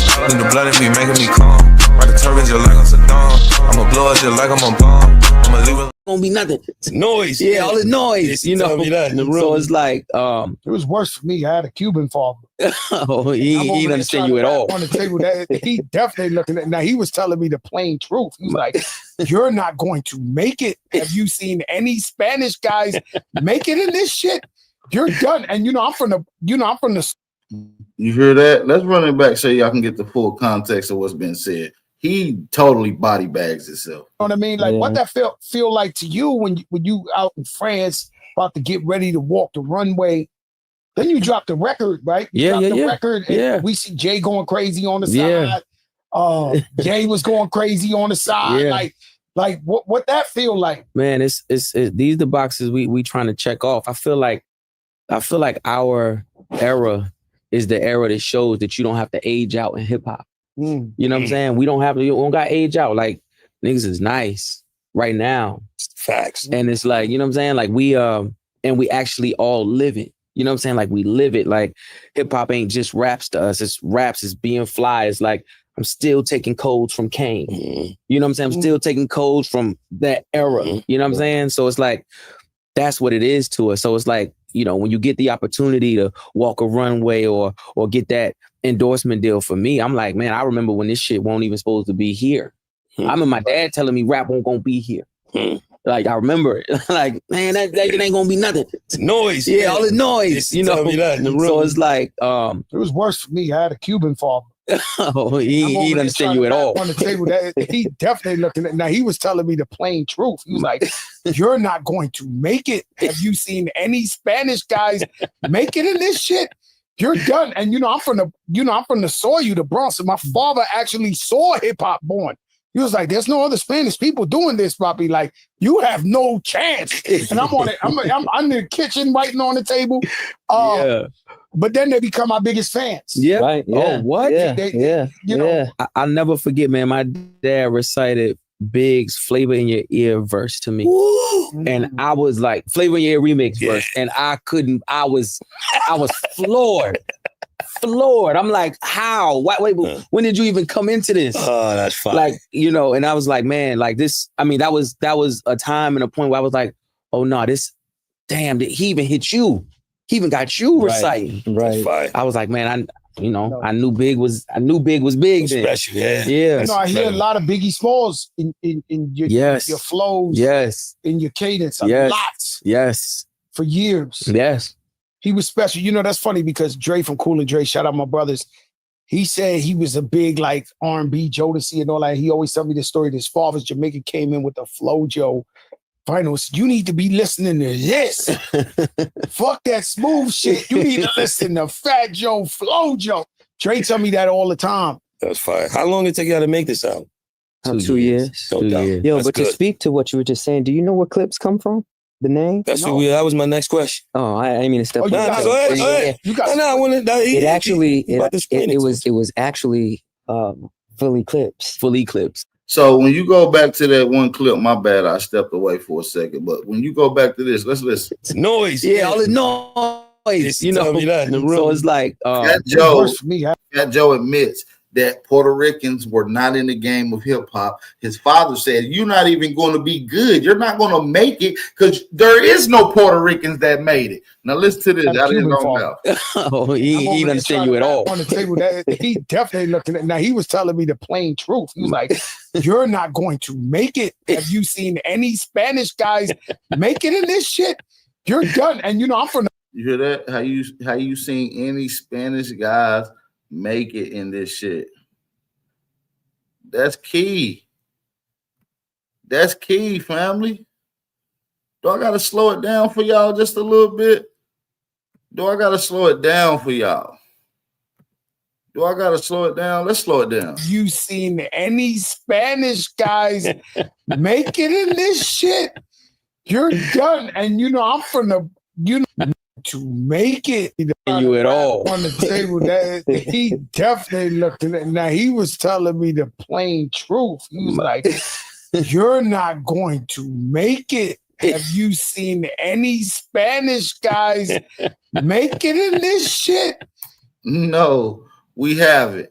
They wasn't there in the creation of hip hop. This totally debunks everything that this fat guy done been saying. We walking him down back on his statements, man. We getting that Jason. We getting that Jason on. Let's run it back one more time for the family that's in the building. Yeah, all the noise, you know, in the room. So it's like, so it's like, it was worse for me. I had a Cuban father.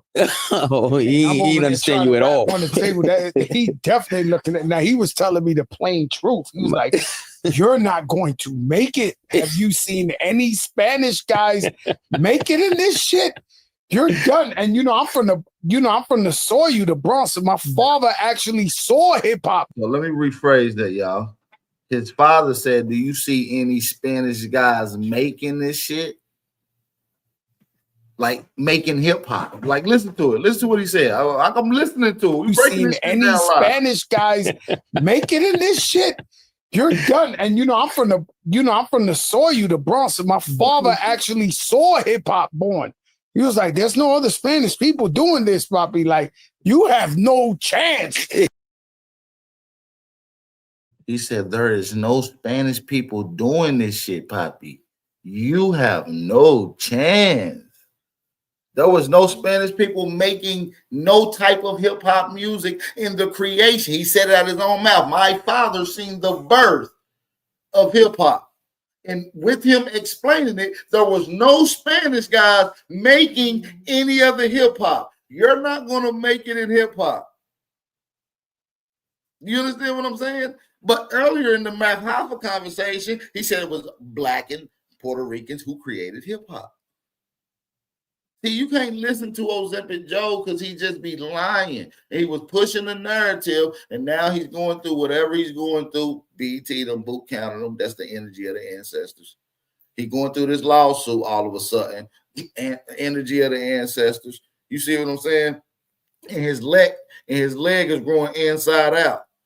We don't know what's going on. That's the energy of the ancestors. You see what I'm saying? We're going to go to this next clip of information that I got for you guys.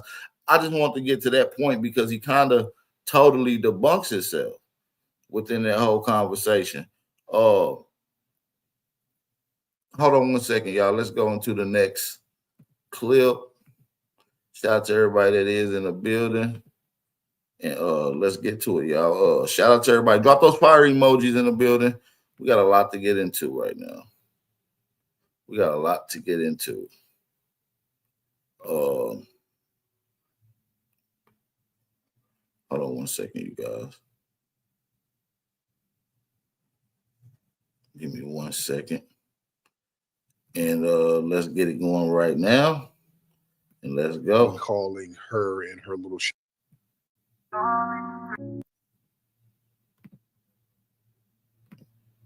all right, let's get it.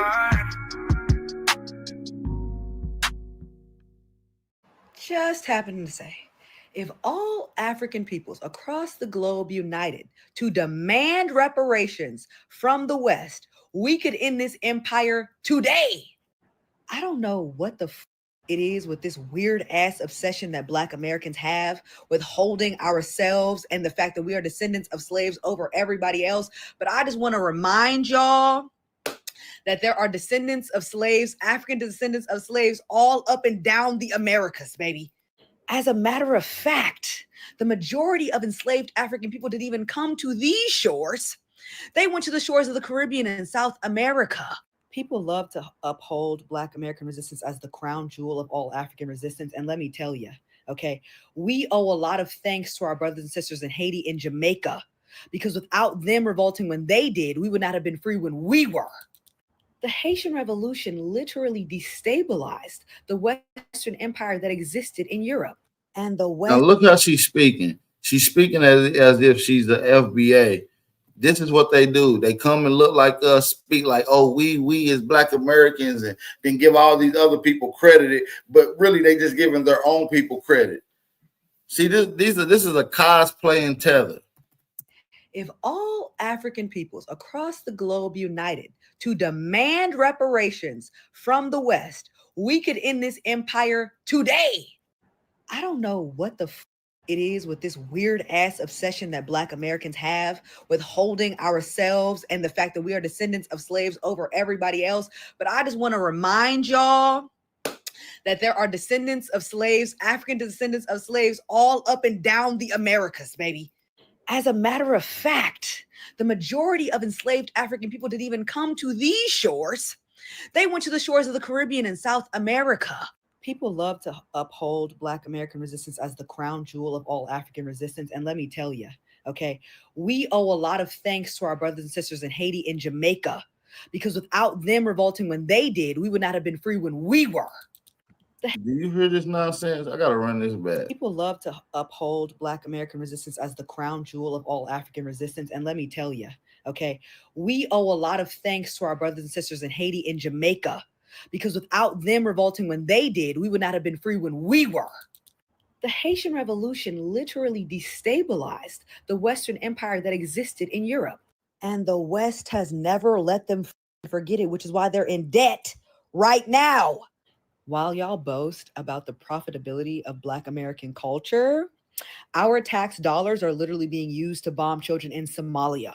They are being used to work with Kenya so that we can have boots on the ground in Haiti. Your tax dollars are going to AFRICOM, that is actively trying to destabilize the Sahel states that are looking for independence from the West right now. So if you think being born on this land makes you more exceptional than other Black people, if you think that being born on this land means that you get to have all of your comforts on the backs of African people all across the world, then congratulations, you've officially been assimilated into the American identity. Pat yourself on the back. If you made it this far into the video, go ahead and comment a middle finger emoji, because America and its exceptionalism, bitch. All right, we are in the building, ladies and gentlemen. Respect to you. Respect to the law. Glad to have everybody in the mix for the tap in, ladies and gentlemen. If you can give me a nice retweet, that would be absolutely phenomenal. A retweet would be absolutely lovely. And before we get started, while we wait on everybody to get in the room, let me do a real quick shout out, because we do want to get right into the game. Let me shout out. Let me see. There's so many people in here already, and I love it. We got Stones, we got Iconic Judy, Ani Asaru, Rhonda, Sage, we got Il Cap, we got Afro POV, Katie, we got Gifted, Mooney, Arian G, Highland, we got Swag, we got Shanice in the building, the Atavis, we have the Prototype, we have Lennon, we have Miss Skyline Grinds Hoodoo. We have Brother James Lewis in the building. We have my good brother FBA Furball out there in Hawaii. And we have the legendary Tethernator in the mix. So much respect to you. Respect, law. And you know what I want to talk about? There's this Democrat shill. She did a video the other day. And her name is Afeni something. I don't know if that's her real name, because she has a picture of Afeni Shakur on her page. But y'all know who I'm talking about if y'all follow me. She's a Democrat shill. She's been around in a couple of years. We've been calling her and her little shenanigans out. She's one of them people who show up to the protests that they would put out. They would push these people out there, stepping over the dead bodies of Black men to push other agendas. We are here stomping for justice, and then they'll have people like her show up talking about Black trans matter and Black immigration matters. So, as we know, we are in the middle of a foundational Black American Renaissance right now. This Renaissance is making everybody accountable. This is waking everybody up. It's shaking the table. It is making us and putting us in a position to demand justice. We're getting extremely codified. We're not being generic, boundaryless, borderless, undefined, generic Negroes no more. We are being very specific about who we are, what our lineage is, and what we should get based on the specific harms and injustices done to us. So we are setting the rules and putting the boundaries up as we should have been doing a long time ago. This has made the Democrats crash and burn. Hold on. Listen, this is not AI. This is a real lady and a real photo. This is not AI. And their operatives are kind of crashing out. So now their operatives are going to have to change their tune. So we're seeing it in real time. We're seeing the Democrat operatives try to change the tune now because the renaissance for foundational Black American lineage, it's too powerful, it's too strong, it ain't no going back. Too much momentum behind it. The genie is out of the bottle. You can't put a genie back in the bottle. So now what they're doing, they're trying to be slick with the words. They're trying to be very, very slick and deceptive while still having their anti-FBA resentment on the background. So this chick, this woman, she made a video talking about us, descendants of slaves, and we Black Americans, and us using a lot of French. We, because I guess she don't think that we remember who she is, but she did a video talking about, yes, us who are descendants of slaves. Now she was being very deceptive because we know she's Jamaican. She's Jamaican and Panamanian. She's a tether. And not because she's Jamaican and Panamanian, she's a tether because she's a foreigner and she does little slick deceptive shit. Okay. So she was up here talking about, yeah, we and us, and we over here, we Blacks in America should give thanks to Jamaicans and Haitians because they led revolutions that inspired everybody over here. Pause. See, when they start doing that, I'm telling you, that's Tether 101. That's Tethering 101. And look, I did a movie about the Haitian Revolution. So I know the Haitian Revolution inside out, and I know the ramifications from it. And I give props what props are due. But a lot of these folks try to use this talking point that the Haitian Revolution was a great thing for us over here at the time. The reality is it really wasn't. Now, she mentioned in her video that the Haitian Revolution, it destabilized the Western powers in Europe. It shook Europe up a little bit, but the thing is, France had to sell off their piece of the French territory, the Louisiana territory over here. That wasn't a good thing for us because it expanded slavery. The US acquired that territory for $15 million and said, hey, let's get some more plantations popping. You feel me? So that they expanded slavery. They said, hey, let's get some of these Negroes over here. Let's get them over here in Louisiana. Let's get them over here in St. Louis. Let's get them over here in these areas. So it expanded slavery. So we got to be very clear when these people use these deceptive talking points. And also she was talking about, yeah, if you think being born on this land makes you feel like you're more exceptional than other Blacks, well, you just accepted Americanism and F America. And she does all of that, F America, and oh, you shouldn't be patriotic to America. America ain't shit and all that stuff. While you're over here. And people have been calling her out. People have been digging up her background. Again, we've known about this woman for a minute. So because people are on her bumper, because we're just not letting the tether class talk all that crazy talk. Everybody's getting checked. So she made some other tweets just really crashing out. She's like, F Tariq. You have to throw my name in the mix. F y'all. This is all of you guys, by the way. This is all 43 million of us. F y'all American flag waving, tap dancing, wannabe white supremacist ass niggas. And F any of you bitches that support ICE. So, boy, she's just crashing out. Now remember, this is a Caribbean tether. She has in her, when she's talking, she had a big Jamaican flag in the background. Now, family, let's unpack this, because notice it's always these people, that tether class, always trying to tell us how we should be non-patriotic. They always come to us telling us, yeah, America don't love you. Why you like America? Why you holding up that flag? That's the flag of white supremacy.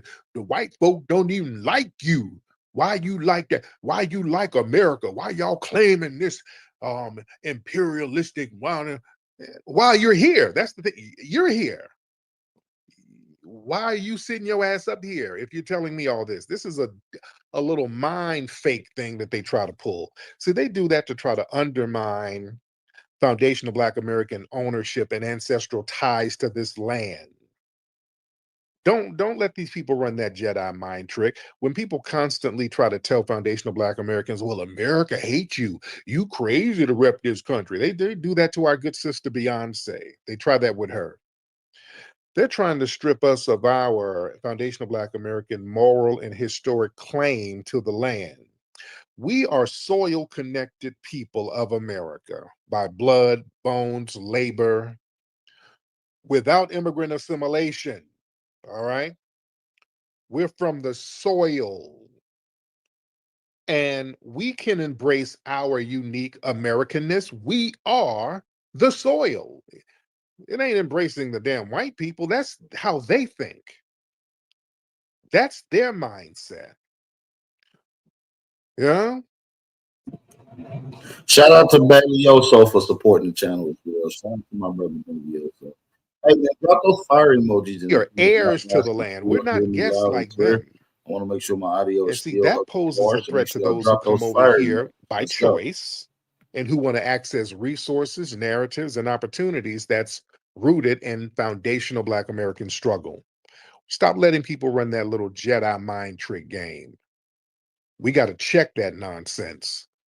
Because see, what they want to do, family, they want to try to create a psychological vacuum so that these tethers can fill that vacuum. See, if they convince us to emotionally and culturally detach from America, that creates a vacuum. And a vacant spiritual space can be filled by immigrant pride. See, these non-FBI operatives, they rush in to fill that void. They come in and uplift their whole immigrant identity and try to act like it's morally superior. And then come in here talking about we pulled ourselves up by the bootstraps. We came over here with $2 and we've been here for 2 years and we're doing better than these foundational Black Americans. So they try to cast us as defeated victims while they try to elevate themselves in America's political and racial hierarchy. And then they try to discredit the lineage that actually paid the price for the civil rights. See, that has to be checked. Yeah. And see, they also try to play this little Jedi mind trick on us, so that can basically prevent our nationalism and our pride of our lineage to become a big political force. See, foundational Black American pride and our American heritage, that threatens the political landscape and the political movement because it puts lineage-based justice on the forefront.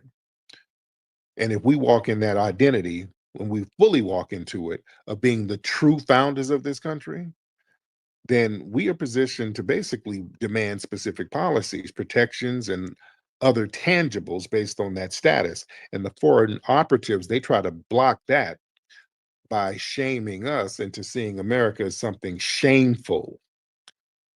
You watch people when they try to pull that. These are people that's getting paid under the table. And like this woman who was saying all that stuff, she's clicked in with all these white Democrat groups. So they're chipping her off. You understand? They love playing that little game on us so that they can sneak in on the low and get all the benefits for themselves. That's why these people understand, and I talked about this before, they know that they got like a little janky deal with the white supremacists. They know that they are working as a buffer group against us. They know that the white supremacists will give them some crumbs if they can sit here and stall us and sabotage us and undermine any claims that we have. That's why anytime we start talking about reparative justice and tangibles, it's always Tethers jumping in the damn mix,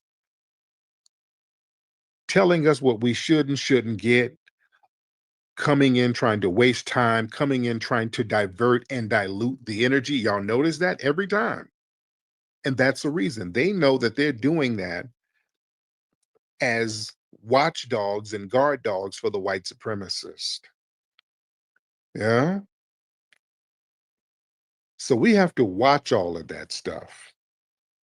Because let's be real. Can we get deep, ladies and gentlemen? I want to get a little deep here.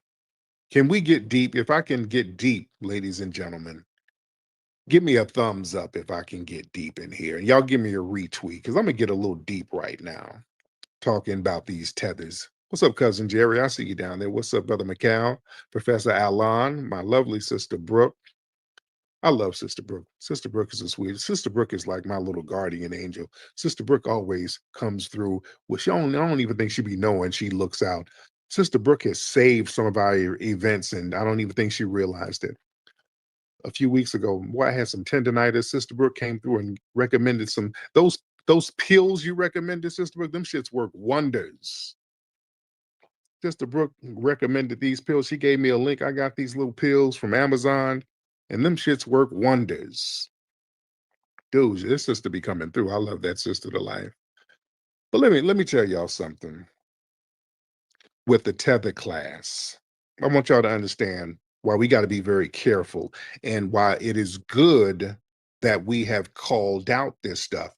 Tethers, they like to act as colonizers when they get around foundational Black Americans.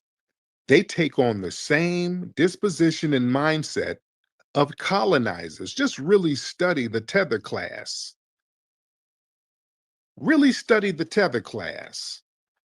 They do exactly what the European colonizers did when they showed up to a new land. When the Spanish showed up over here in the Western Hemisphere, what did they do? They planted their flag. The first thing they did when they hit the shores, they would plant their flag. All of them did that. When Britain went to certain place, they planted their flag on the land right there on the beach. And they made an announcement. That was something that the Pope required when they showed up somewhere to the new land.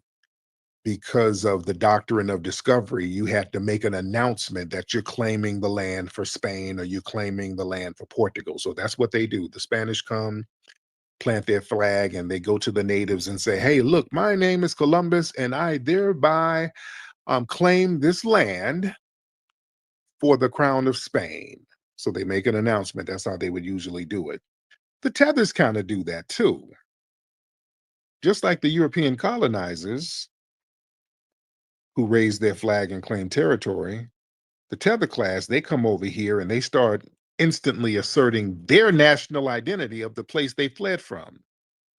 Not in solidarity. They don't do this to say, hey, look, you are our brothers and we are our brothers. No, no, no, no. They do that in contrast of us. They come in and start throwing them flags around. They used to do it real heavy. They've chilled out now because we've been calling it out. But instead of coming in and joining and saying we're going to be reinforcement, they come in and brag. This is Nigerian. Everything I do positive, this is Jamaican. Everything I do positive, this is Ghanaian. Everything I do positive, it is Haitian. That's them saying we're not like you. Not only are we not like you, what they're saying to us, we're better than you. That's what they're saying. And that mirrors the colonizers who did that when they brought that bullshit from Europe to try to claim superiority over the native population. Then what do the Tethers do? They try to take over FBA spaces just like the colonizers. Colonizers don't usually build from scratch. They come in and basically hijack existing infrastructures. See, a lot of the Tether class, they come in and insert themselves into movements, organizations, institutions built by foundational Black Americans, our civil rights organizations, diversity initiatives, Black studies departments, media platforms. And then when they get inside, what do? They started to push to reshape the message. They reshape the leadership. They reshape the agenda. And that's usually away from foundational Black American specific concerns. Just like colonizers, they'll take over a native governance and replace it with imported leadership and foreign rule. Same thing. And it should be called out. We're calling this stuff out. Because just like the European colonizers, see, the Tether colonizers, they attempt to do cultural erasure and rebranding. See, a classic tactic of colonization is renaming things. You come in and rename the people, you rename the land, you erase native culture. What do the Tether class do to us? They always try to redefine stuff. When we tell them we're foundational Black Americans, what do? That is a hate group. That is a online internet. They always do little things to try to rename and redefine our lineage. That's colonizer shit. You understand? They're always trying to remix and redefine what it means to be a Black person in America. Then they start using Pan-African slogans to try to minimize our Black identity, our foundational Black American identity. And then they'll start claiming what we created. Well, hip hop was from the Caribbean. Soul food came from the Yoruba people. Gumbo came from Africa. It is an African word. They come in colonizing. Everything we do and create, they say, well, that's African culture. And you are not FBA, nigga. You are really African.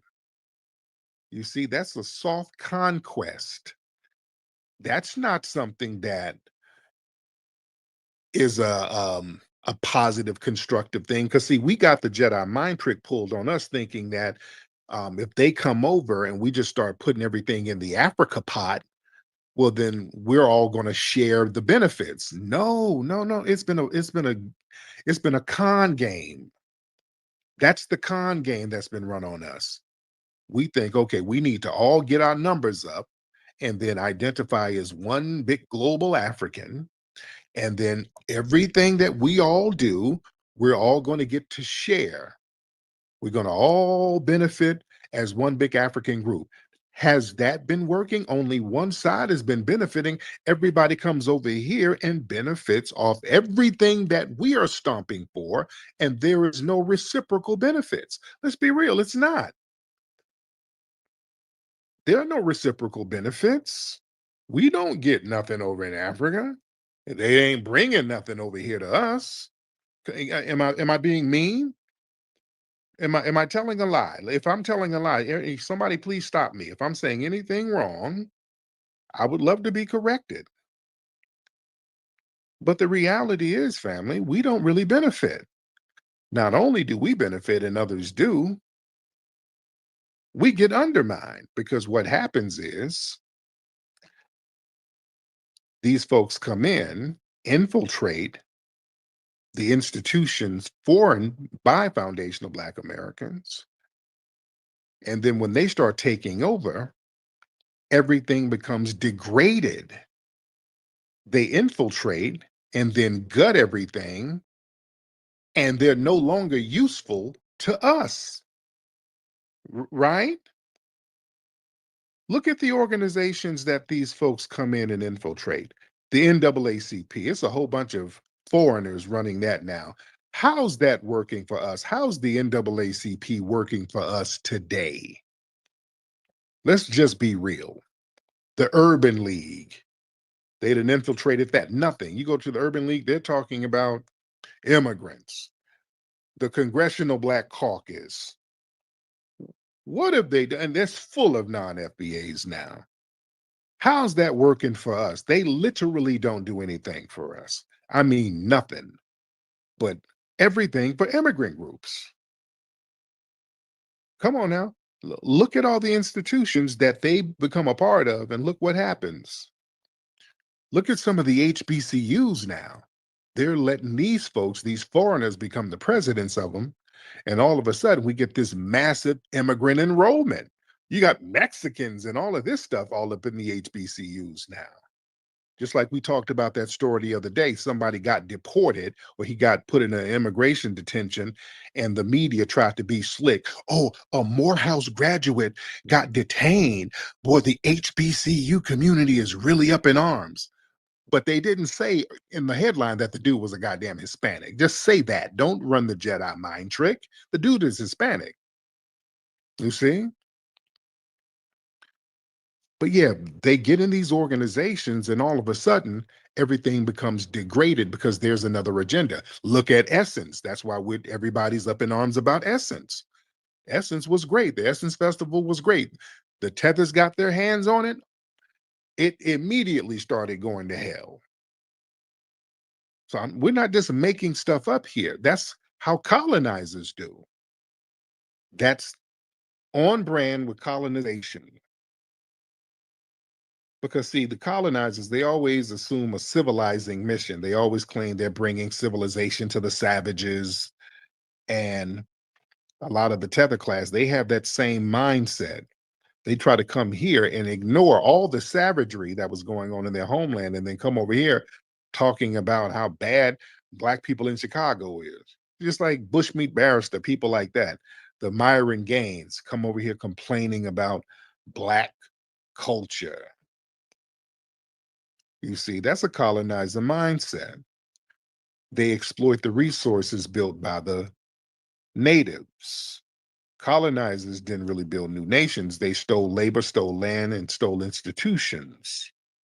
And a lot of these groups, they immediately like to tap into the fruit of the foundational Black American struggle. Affirmative action, set-asides, housing programs, HBCUs, civil rights protection, and then act like they did it on their own. They benefit from the soil that foundational Black Americans watered with our blood, sweat, and tears, and then turn around and criticize the very people that made those benefits possible. That's exploitation. And the kicker is when they get here, just like colonizers, just like the European colonizers, they come over and then they form their own gatekeeping entities. See, the colonial powers, they always appointed certain ethnic groups or tribes to act as middlemen to reinforce colonial order. And some of the Tethers, they come up in academia, the media, politics, specifically because they're not foundational Black Americans, because they're seen as less threatening to the white institutions. And they get rewarded for pushing this watered down, Pan-African, immigrant-friendly narrative. So these people, they gatekeep scholarships, gatekeep media narratives, try to gatekeep movement leadership, and block foundational Black Americans from receiving our due. You see? And then they gaslight resistance and then they demand gratitude. See, colonizers would brutalize the indigenous people and tell them to be grateful for the railroads and the religion and the schools they brought. So when we now push back against the immigrant overreach, when they start crossing boundaries and crossing lines they shouldn't cross, and we start checking their cultural disrespect, they start telling us, well, we got to be happy that they're here because we need their numbers because we can't do it by ourselves. There's too little of us, and we can't be divisive, and we can't be xenophobic. And no, we're not going for those tactics no more. We are not doing that. Let me get Professor Allen in the building. Professor Allen in the building. Professor Allen in the building. What's up, brother? Professor Allen, unmute your microphone, sir. Hey, what's going on, Tariq? I just wanted to back you up. You're so true. So much I want to say. I want to first, let's go to Haiti when we're during the Haitian Revolution. The issue is the colonizer mindset amongst immigrants. So as you are aware, Dessalines and Toussaint Louverture gave their life to free the Haitians and give them their own country, right? So what happened? According to Dr. Jake Carruthers, page 107 of The Irritated Genie, which I recommend everybody buy, he says the motivation for the murder of Dessalines was doubtlessly complex, as indicated above, since it involved a relatively large number of plotters and followers to carry it out. There were two prominent strands involved with the motivation pattern: those who were simply greedy and those who wanted to gobble up as much wealth as possible at the expense of the masses, who further wanted to reestablish a semi-slave system. They wanted to enslave each other. They made a deal with the French to re-enslave. Oh no, I want to be the slave master. And the last thing I wanted to say comes from Dr. Claude Anderson, talking about West Africa. He says, having escaped the Portuguese slavery based upon their lighter skin, the Berbers joined the Arabs and became the first modern people to create a continuing commercial demand for a large number of black slaves. Ain't that a mess? The Berbers were enslaved. They got out of slavery and said, shit, I'm gonna do it better. Right. Yeah. That's what we're dealing with, bro. Yes, sir, man. Thank you so much, Professor Allen. I can dig it. I'm on my way. Where you going, Rootwork Jones? There's some musty suckers on the streets. I got to go handle that. So many of these talking points that we can come to dealing with the immigrant class of people. Like I said, a lot of them are now cosplaying. I'm gonna drop the link in the chat real quick. Anybody want to come through, y'all can slide through. Let me drop that link in the chat. Anybody that want to slide through can slide through. We'll be right back in just a second. You already know the vibes. Your brother Aboriginal Power. Make sure y'all hit that like button. Let's go. Let's hit the like button. Whatever it takes. The alleyway. Feelings from the past, yeah, you gotta pay attention.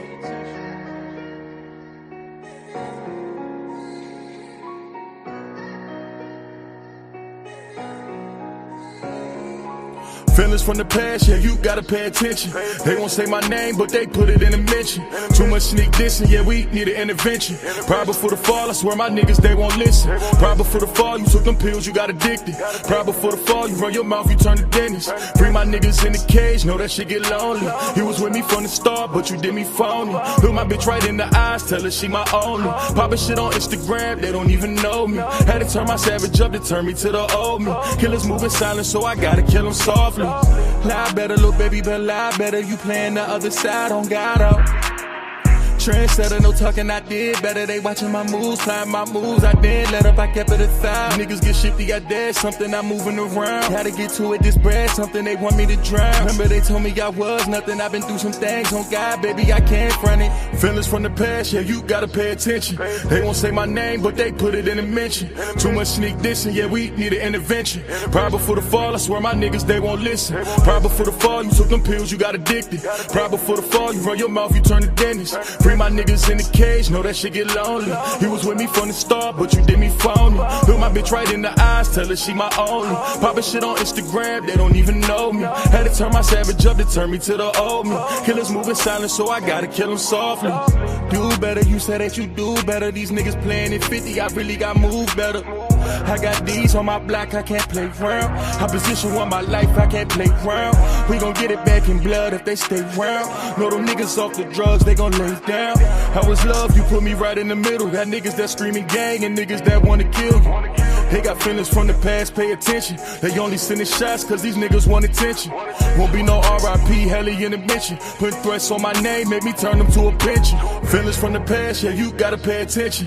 They won't say my name, but they put it in a mention. Too much sneak dissing, yeah, we need an intervention. Probably for the fall, I swear my niggas, they won't listen. Probably for the fall, you took them pills, you got addicted. Probably